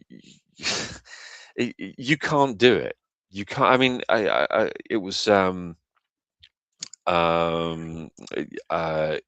I think it was E.L. Hartley, wasn't it, the author of The Go-Between, who said the past is a foreign country. They do things differently there. That's the opening line of the book. And it's true. The past is a foreign country. So we can't judge that.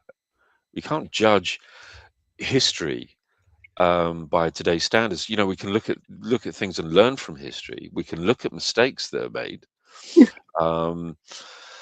And you know, for the betterment of ourselves, you know, but it's no, you know, you can't look at an historical event and say, you know, wasn't the 12th century in Great Britain, weren't they savages? Weren't they awful people?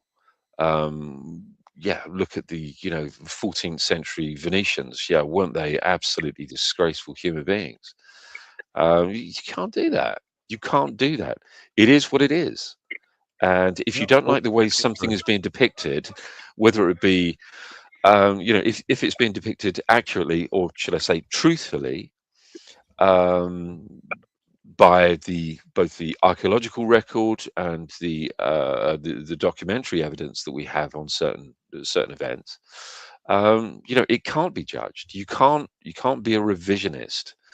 You know, as far as, you know, that Cleopatra thing goes, you know, the Netflix Cleopatra thing, which I think is absolutely disgusting. That you have people saying, well, I remember, you know, when I was a kid, my grandmother said that Cleopatra was black when I was a kid. So therefore, your grandmother is absolutely right. Then is that correct? Just because somebody says something, it don't make it true. What about Helen of Zambia? Sorry, mate. Say again. Helen of Zambia. She was a bit of all right. You know the one? Yeah. Don't fun that. You need to get on our fucking streams more, man. You the face that sank 1,000 ships, something like that. Yeah, isn't she the face that launched 1,000 shits? Wasn't it? Yeah. Yeah. Was that Susan Boyle? Yeah. So Tim, I don't know if I've had you on here before, but you're always welcome, man. And hopefully you subscribe and check out more of my crap anyway. So yeah, but yeah, you're right. It is also racism, and perfectly acceptable to be racist against white people today because they are seen as accountable for the actions of their ancestors. And yeah, because we're all judged on stuff that our ancestors did 100 years ago, but we didn't. It's like, the past, you know, you're defined by your past. You know, you can't focus on the future anymore. It's like, and I really hate that. I hate that sentiment. I just wonder whether, you know, the entire continent of South America and Central America would ever ask for reparations from Spain and Portugal. I know. I know. I mean, I want reparations from fucking Sweden and Italy for all the times the Romans and the Vikings invaded I've ours, said and that the Danish. Sorry, 100%. the Danish should need to pay. They need to pay reparations for all the shit our ancestors had in the past. Well, the Vikings enslaved thousands of Irish and took them across the sea. Yep. And then, of course, we had the Barbary pirates as well, who would actually come to the shores of southern England and from North Africa, and they would take slaves from there, and they would trade in those slaves. They wouldn't just take them back and enslave them back to North Africa. They would sell them. So, you know, you have to look through, a very, very equal lens. You can't be myopic. You have to be biopic. You have to look at every side. If you want to say it's only fair for these peoples to have reparations, or to blame others for, to bestow accountability on others, but not take accountability yourself, then you're an absolute moron if that's what you think. So where does reparations end? How many generations do you have to pay out to? I know. Just this one. Just the one that's complaining right now. Not it's entitled narcissist trying to fucking get a quick few quid out of undeserved money, isn't it? It's part of the victimhood culture. I want to be part of the victimhood culture because I would like a free ride and some free money. Thank you very much. Exactly. Yeah. To do any work. And blaming white people for their failings because they haven't got the self-awareness to try and make something of themselves on their own independently. I mean, look, with the abolition of slavery in the United States, it was a terrible thing, an absolutely barbaric trade. I don't think there's anybody here that would disagree with that at all. It was absolutely barbaric, the trade in other human beings. But post-emancipation, they were given a sum of money for reparations, but they were also given acres of land. Every enslaved person was given a certain amount of acreage of land. Now, you can choose to squander that, or you can choose to use it. Like George Washington Carver. Someone like George Washington Carver didn't squander his opportunity with that land. And he became a peanut farmer and, pretty much the father of peanut butter. So, there's a slave who made good. But, if you want to choose to squander it, then choose to squander it. You can't come back and say, well, my ancestors kind of squandered the opportunity with all of this land, and I'm coming back for more. I'm coming back for more money. No, it's gone. It's done. It's been and gone. You can't. Chris Rock has pretty much said something like this in his stand-up, saying, Right. "Us black people, we have no wealth, but maybe if we didn't spend all our money on rims, we might have some." And he's fucking right. Yeah, I just don't. God, we've gone down a rabbit hole. Hey. We're going on a tangent now, but we'll go back to Zulu. But terrific film. So we will go on to favorite main character, favorite guest, favorite supporting character, maybe favorite quote or favorite moments in the movie before, and final thoughts before we and the promotions as well before we finish. So since I always kind of see even though Michael Caine is kind of brought on as like introducing Michael Caine like as a supporting character, I do see him more as a main character opposite Stanley Baker because of their conflicting ideals, their sort of chalk and cheese relationship. So I think with main character, I will go for Michael Caine as Bromfield, because he does have the most character development. He starts off as a very unlikable, pompous ass, but as the movie goes on, you see he is actually a very tough, brave, valiant, honourable soldier who's always there for his mates, and by the end of the movie, he's not just it's not just about his status anymore. He's just another human being who's glad to have made it out of there alive, just like everyone else. So, that's my favorite main character. There, Inside Man, favorite main character. I think it's very difficult. I mean, this is a film where it's incredibly difficult to pick a favorite character. It is. I know. I mean, I love. I've got to be honest. I absolutely adore Lieutenant Chard. I do, but for me, it's Colour Sergeant Bourne all the way. He's the kind of stoic figure that really keeps everything absolutely together. He's the one that really creates the situation with the men. The way, not necessarily coordinates, but he maintains this level of cool-headedness, and that's what I love about him. Yeah. Okay. I did kind of see him as a supporting, but I don't know. It's kind of hard to say though, isn't it? But who's really the main character? Because it's mostly about a lot of characters here. So yeah, we'll have him as a main character because he's kind of one of the higher ranking officers, isn't he? So senior NCO, yeah. So RT, favorite main character. Well, if that's the main character, I'm going to go with Sarge because it's a great performance by Stanley Baker, who also produced the film. And but he, as far as leaders go, he's not perfect. He he comes off second best when battle actually starts and he gets injured. But he does a great job of portraying someone who's doing his best under desperate circumstances. And nothing he does seems magical or as if he had knowledge that he shouldn't have, right? Like it's all done in a very believable way that he galvanizes. Like he doesn't make any big epic speeches either. He doesn't really need to. He's not a bombastic character at all. Probably the biggest speech he makes is to the Reverend. He says, I don't get into your pulpit and give sermons, so I don't know why you're giving instructions to my men. So yeah, he's kind of a low key but very competent and somewhat reluctant, heroic character. So I'll go with Sad. Yeah, I can sort of see why as well because he's kind of the same character as well. You just sort of reveal a bit more about him. But yeah, I do love the fact that he's just this guy who wants to avoid as much bloodshed as possible because he's already seen enough to last 2 lifetimes. I'm quoting Robin Hood, Prince of Thieves here a little bit there, but it's kind of that's how I sort of see this character. So, yeah, main character, Fandad Menace.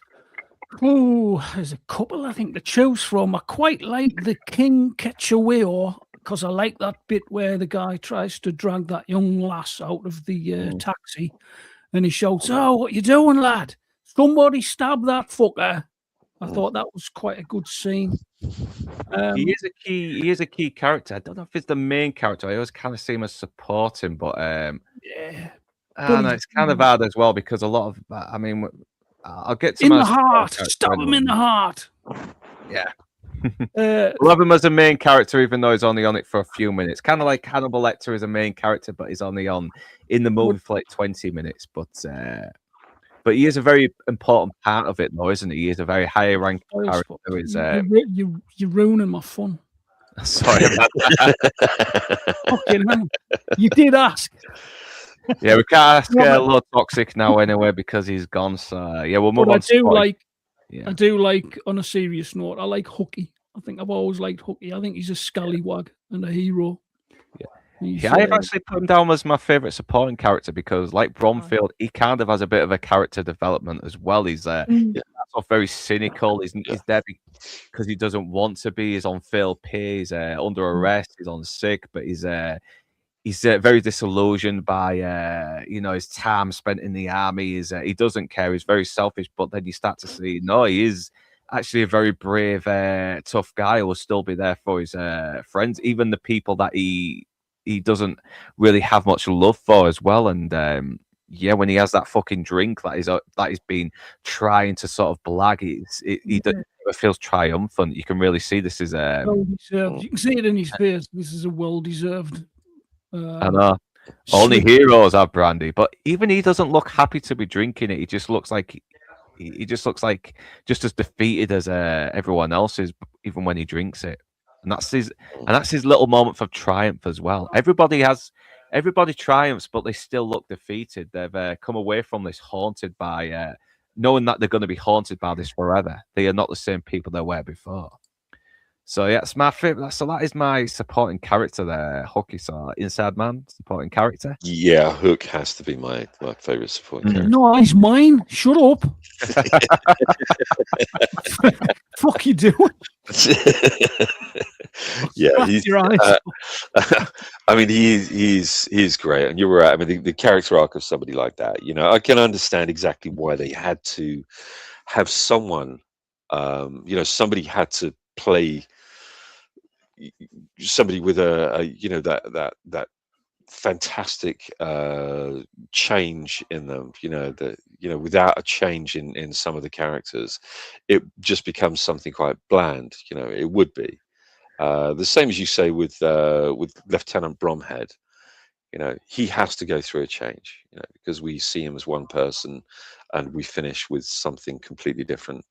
The same with Hook. We see him as one person. We introduce to him as one person, and he finishes as something else. Yeah, terrific. Really, wonderful writing of a fantastic character.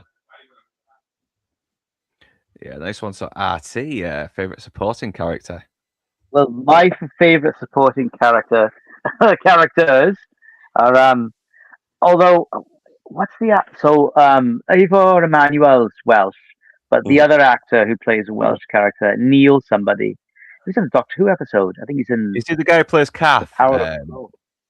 Or one of the Joneses? He might, yeah, that guy, Neil somebody. I can't remember his last name. Diamond? Very, very distinctive features. He's in. No, he's got a way to movie though. Jerry. Yeah, But those. Yeah. Those Neil two McCarthy, characters. Neil McCarthy. Neil Sedaka. Yeah, Neil McCarthy. Anyway, Private Calf and Private Owen are my favourite supporting characters. First of all, because they do a great job with Welsh stereotypes. They talk about nothing really. Don't they? Yes. I'm sorry, were you speaking Udru there? What was that? Fucking hell. I'm trying to speak Australian, so I might... Welsh accent I've ever heard. My goodness, there's so much racism in this panel. To make me sound Welsh. I do apologise. They're like, what do we do? They give them permission to fire individually. Oh, it's very nice of them, isn't it? They do Welsh stereotypes so well, and they talk about nothing really. So I enjoyed their time the most. They're my favorite supporting characters. I have relatives like that and friends like that. Was that Neil McCarthy you were saying? Yeah. He had a condition apparently called acromegaly, which sort of gives you that strange, dramatic physical appearance that he had. It enlarges parts of your hands and feet. Like Lincoln. Abraham Lincoln said the same thing. Yeah. Now you come to think of it, yeah. It's caused sometimes by a benign pituitary tumor, which sounds fucking awful. Yeah. But it increases the growth, human growth hormone, and gives you that. Yeah, poor lad, but great character nonetheless. Yeah, but give him a very memorable face though as well. Yes. And plus, I can't see anyone else playing Calabos with all that makeup on his. No, I mean neither. He didn't use makeup. It was straight out of the van on the set. No makeup required. So your favorite supporting character then, Fandad? Supporting character. Oh, let's have a think. I like Sergeant Bourne as well. Is it Nigel Green? Yeah, we've kind of had him as main character now, haven't we? So, yes. I think he's more. We'll just have him fuck it anyway. Fuck it, because we're going to the end anyway. So we'll move on to favorite quote. I have to say, well, you thought your first action. Does everyone feel like this afterwards? How do you feel? Sick, well, you have to feel alive to feel sick. Very good.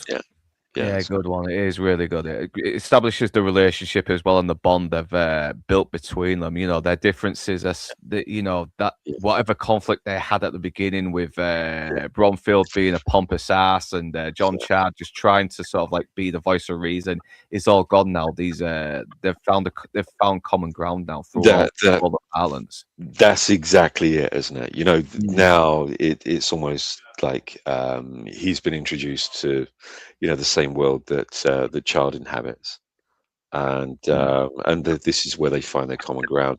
And for that reason, that's my favorite line as well. Okay, so we've got Inside Man out of the way. Now we can move on to our favorite quote. Well, it's gonna be pretty easy to guess mine, isn't it? I'm gonna say, "Oh, they have a very fine bass section." Yes. No top tenors. So that was always going to be my favorite line of the film. Yeah, it adds levity as well, but it doesn't compromise the tone or the intensity that these men have gone through either. Well, that is Welsh humor. Like, we do sarcasm, but in sort of a very gentle way. But also, I think it's part of the sort of military humor as well, isn't it? These comrades, these brothers in arms, and everything. There is a humor that they have between themselves. This weird connection with their humor. They're all like that. Combat soldiers, combat veterans are all like that. And I think it is part of that Welsh humor. There's no doubt about that. But it's part of the Welsh humor with, fellow comrades in, in such a terrible, sticky situation. Yeah, it's lovely. I agree with that. It's lovely. It makes sense to his character as well because music is kind of his thing. Like working through all the intricacies of getting vocal ranges right for the choir, and of course, he's going to be a little bit fascinated by the way they sing as well. It's going to be, because it's part of his interest, isn't it? It's part of his passion. So of course, he's going to be a little focused and find some kind of way to at least comment on it. Mm-hmm. Yeah, so you mentioned we've had RT and Fandad. Favorite quote? There was a couple. One, I think it was called Private Brody, and he said, "We're gonna need a bigger church." Yeah. I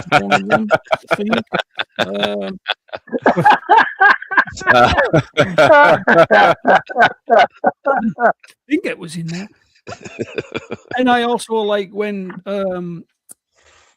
Colour Sergeant Bourne is reciting Psalm 46:9. Yeah. So I typed it into Google to try and learn some of it. So I could say, he breaketh the bow. I typed this in. He breaketh the bow and snappeth the spear. But instead of in sunder, I typed in Sunderland, which was something completely different. So yeah, that bit. Yeah. He snappeth the spear in sunder and makes wars to cease throughout the earth, etc. I thought that was quite nice. Yeah. In his moment of sort of quiet reflection. Yeah, because it is symbolic, isn't it? I mean, it is pretty much a Christian film as well as yeah, because the what's he called, Mr. Witt was asking him if he's a Christian man or something like that, and he comes out with the psalm. Would you like to say anything? He comes out with that psalm before the battle begins. I thought it was quite poignant. Yeah, because it kind of touches on the conflicting ideals of both Christian men as well. He wanted using Christianity to try and to stop men from killing and save and keep themselves alive, while the other is using it to keep the men's morale up so they can try and survive a brutal battle. To let them know that God's on their side. I will be exalted among the heathen. I will be exalted in the earth. Yeah. I don't think the Swiss guy was from The Spy Who Loved Me. Looking at his picture now, and that he looks similar to the guy who Jaws kills, but at the same time, he looks a bit different as well. But you mean the guy that played Sheese? Sheese. Yeah. Where's he at? I've got him up somewhere. Yeah. Oh, there he is. Dickie Owen, he's called. Dickie Owen, let's get him up. Yeah. passed away in 2015. Yeah. Oh, 2015. So fucking hell, he lived a good long life then.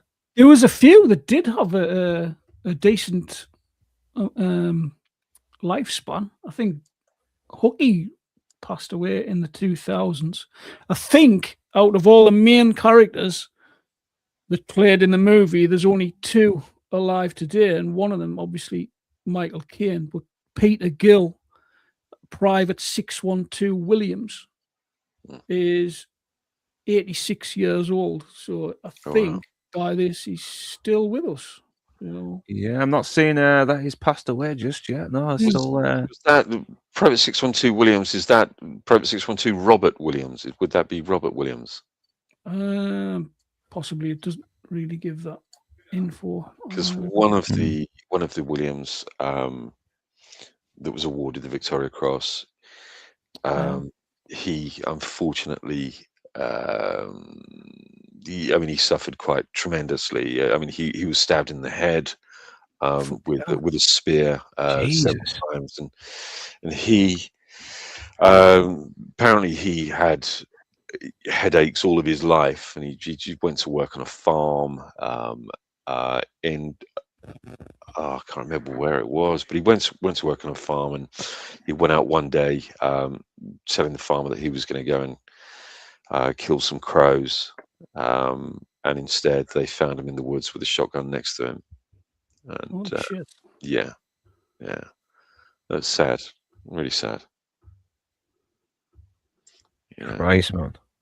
Yeah, and the unfortunate thing about that is that when they buried him, because during the Victorian times, obviously, if somebody took their own life, they would consider it to be deeply unchristian. So his casket wasn't allowed to go into the churchyard via the church gates. They had to pass it over the wall. And they lowered him into the grave, and when they placed the headstone back to front because he took his own life.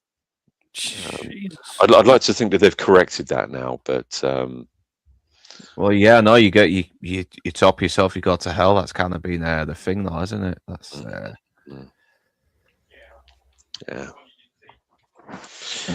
yeah, incredible, man. Really, yeah. Okay, so we have done our favourite quotes now. I think favourite moment counts as favourite quote in a way.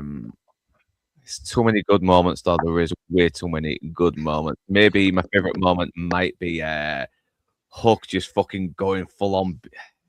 Damn, now I want to say she's going full on beast mode or Bone. I'll go for Hooky as well because it's kind of the most surprising moment as well to his character involvement. So him going at trying to save Maxwell but failing and then getting the brandy, that's my favourite moment.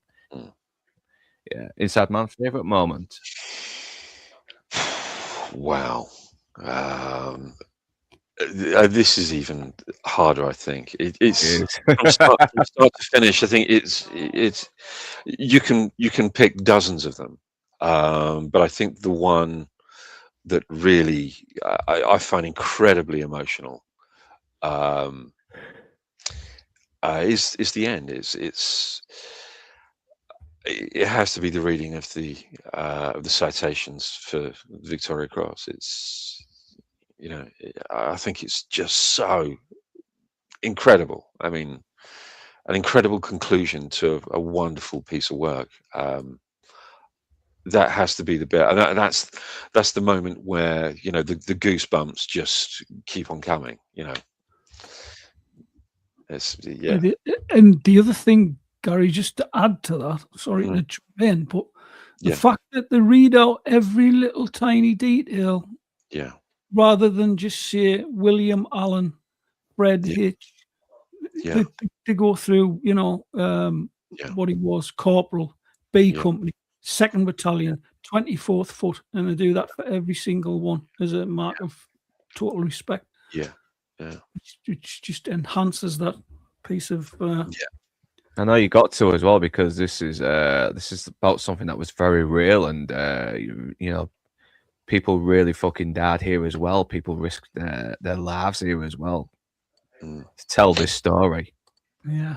I mean, strangely, if you were to transpose, the enemy and indeed the British soldiers, it didn't matter. It wouldn't matter, whether you swap those the other way round. You'd still have the same. Obviously, it would be minus the Victoria Crosses, but you'd still have the same level of emotion and feeling towards the defenders of Rorke's Drift. Or even if you were to put Americans there and have Russians on the other side, or put Russians in there and have Germans coming over the hill, for the defense of something like that, and the actions that were taken on that day or over that sort of 2-day period, you'd still feel exactly the same. I don't think it matters what nationality either side were. No, it's just that underdog tale, isn't it? Yeah, it is. Yeah. Okay, so we've done favorite. Oh yeah, fun dad. Artie favorite moment. I do apologize here. So Well, I mean, come on, it's pretty obvious. My favorite moment because it's going to be Menopause? the sing song. Yeah. Yeah, Menopause. Yeah. It's got to be. I mean, that's one of the don't worry best about that, Tim. moments I in- do all this stuff all the time myself. So yeah, it's a great fucking moment. It really is. Let's sing it now. Come on. Lift Let me your get the voice, lyrics Tim. up. Oh, all right then. Yeah, sure. Come on. Let's go. Well, a goil clef when and flamio arva vodai an bloithio ari give dwyron up. ddodi daro and wife tonin. I'll stop because you're not joining in. That's Oh, brilliant. That's sorry. brilliant. Yeah, That's because I haven't had a stroke. That's why. That's Go brilliant. back to Spain. We speak English here, okay? To actually hear that in Welsh, that's Awesome. honestly, that's really, really lovely. That's But really, Bryn Tervel does it much better than I do. So if you really want to hear it sung well, Bryn Tervel. Oh, Charlotte Church does a very nice version too. Charlotte Church is much better than I am. So if you want to hear emotional, if you want to hear a super emotional version of Men of Harlech, listen to there's wonderful Charlotte Church videos on YouTube. She's a bit goofy, but still. Anyway, yeah. So that was me. That's my favorite moment. Okay then. Fan dad, favorite moments of the movie. I can't remember. I like That'll do. Moving on. No, I don't think he's seen it. I don't think he's seen the movie. I don't even know what we've been talking about for the last 4 hours. He's been winging it. Yeah, we've been talking about Samurai Cop this whole time. Where have you been? I like the bit at the beginning where it puts the credits on, and then there's a bit in between that for about 2 hours, and then like more credits at the other end. That bit. It's good. That's my favorite moment now. Okay, yeah, you've convinced me. I like the that is good. The triple wall of rifles, the front rank, rear rank, third rank. Yeah, it's the volley. For me, it's the volley play, isn't it? So it's like I can feel goosebumps on my arms. I'm not kidding you. Just haven't thought about that. But like as a kid in the cinema, everything, even though you can misremember that long ago, I'm pretty sure that it was just like an overwhelming experience. Yeah. Especially like I can't actually remember like hearing that train in the background, that noise. It sounded like a train, and I can picture myself thinking at 5 or 6 year old, what the hell is that?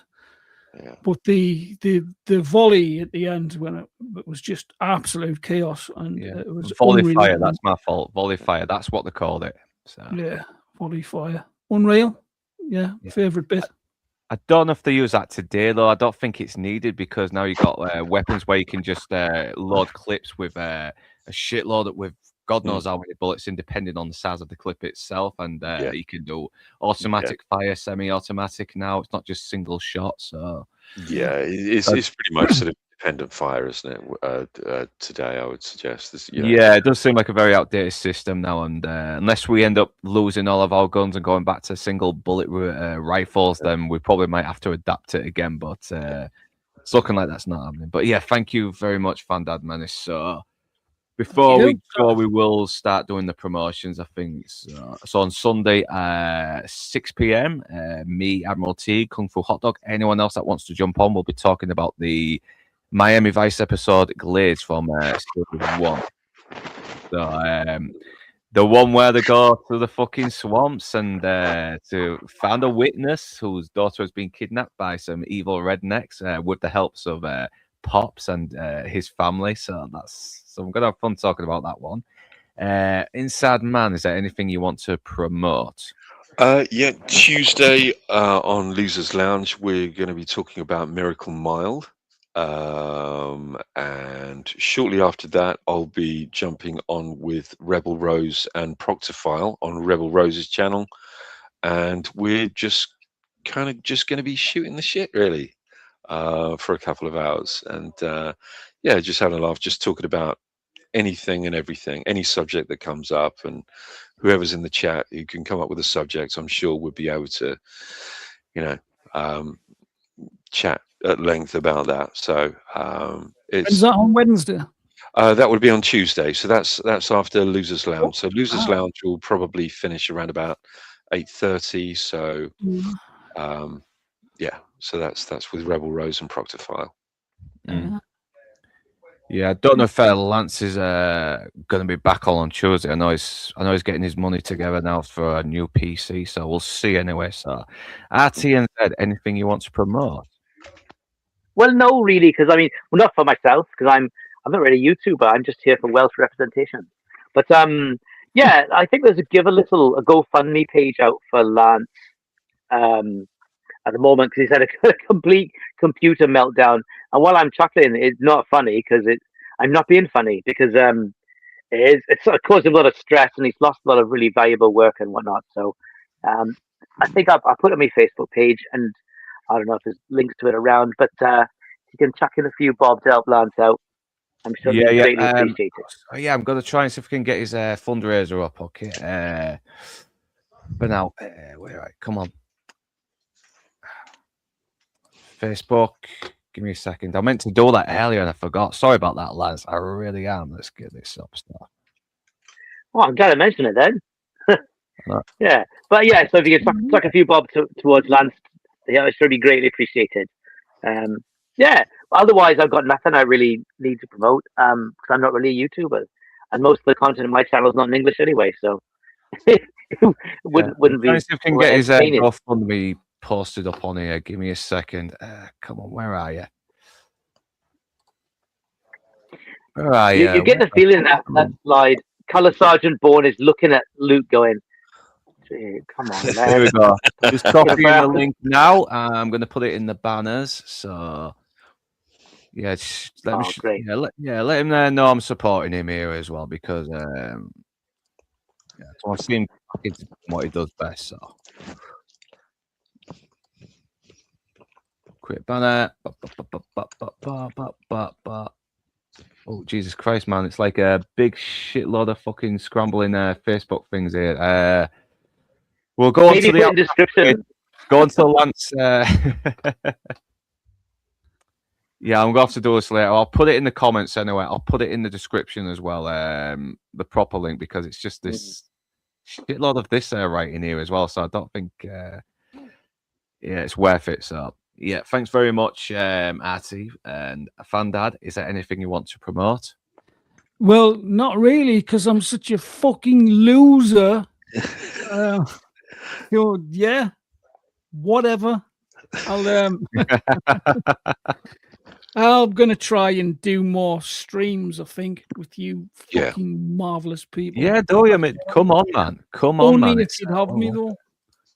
If I come up with some fucking brilliant film suggestions for you, Luke, will you take them on board? And perhaps we can. Yes, I will. Yes, I will. I keep thinking things and then I keep forgetting the things that I've thought of. So that's not very good. I'll have to write them down. So I'm nearly as old as Gary, so I'm getting a little bit. Nearly. Not quite. Well, you're the one that worked on Zulu. So don't, jammy bastard. I think you're about 20 years my junior, aren't you, or something like that? think Here we so. go. Got the link. Got the link here. Here. Copy this. I'll put it in the comments as well. I like what Mr. E's just said. Give him some love. Yeah.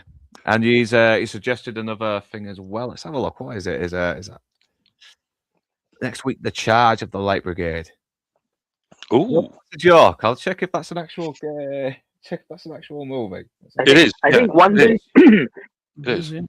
one day you'll have to do Waterloo because that is a Yeah, I'll do spectacular that. film. I will put that up as well. I might take a week off from breakdowns and get some more stuff together. And yeah, maybe next week we'll start doing some of the films you suggested. I know you suggested Casablanca as well, so I want to talk about that. So I might do that first. Charge of the Light Brigade. There it is. Gosh, that's a great film. Wonderful film. Yeah, Rod Steiger's fucking mental breakdown, road rage is fucking epic. Ah, it's amazing, isn't it? It's amazing. I mean, Yeah. Coincidentally, I mean, my some of my ancestors, I've got direct ancestors that were at both Charge of the Light Brigade and Waterloo, and I know exactly where they were placed in the battles as well. Jesus. I've got their exact. Well, their that's exact the thing. location. Waterloo is all about placements of troops, and just there's a shot. I screenshot this, and I meant to send it to Luke, but the screenshot this moment from Waterloo, from the film, right, where the British have set up infantry squares and the French cavalry is charging around them, and it's an aerial shot. Would have been done by helicopter, obviously, back then, 'cause no drones, right? So it's just incredible because there must be 10,000 guys on the ground as infantry, and then all these horses as well, and just to coordinate that, both during the battle in history, but also as a filmmaker to coordinate that, such an achievement. And today, someone would just use a bunch of pixels. They just use a computer and generate it. Whereas to actually direct men and beasts in such a well orchestrated manner, it's so impressive. Yeah, It really is impressive. Yeah.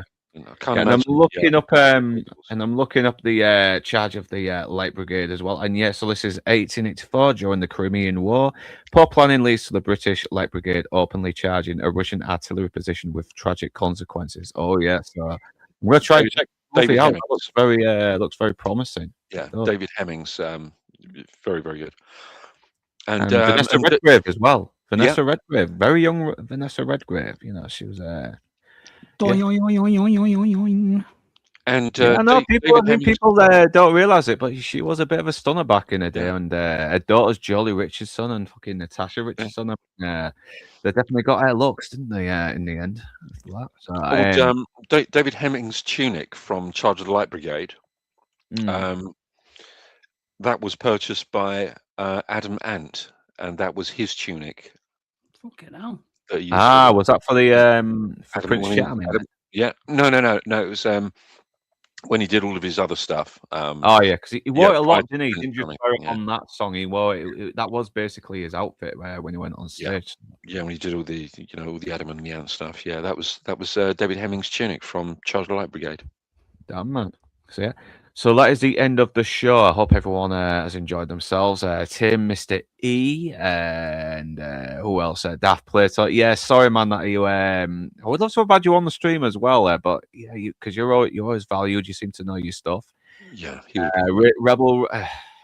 Rebel Rose, hope you're doing well, and we're going to try to see if we can get you on for Casablanca as well. So Joshua Floors, thanks for joining us. Melvin Deeply, it's been too long. We need to try and get you on. He was a good guest on Escape from New York. I need to get you on again. And who else? Who else have I missed? Whammy Spoons, always welcome. We've had a lot of good activity in the chat here, so it's keeping me. Oh, damn, we're at the end now already.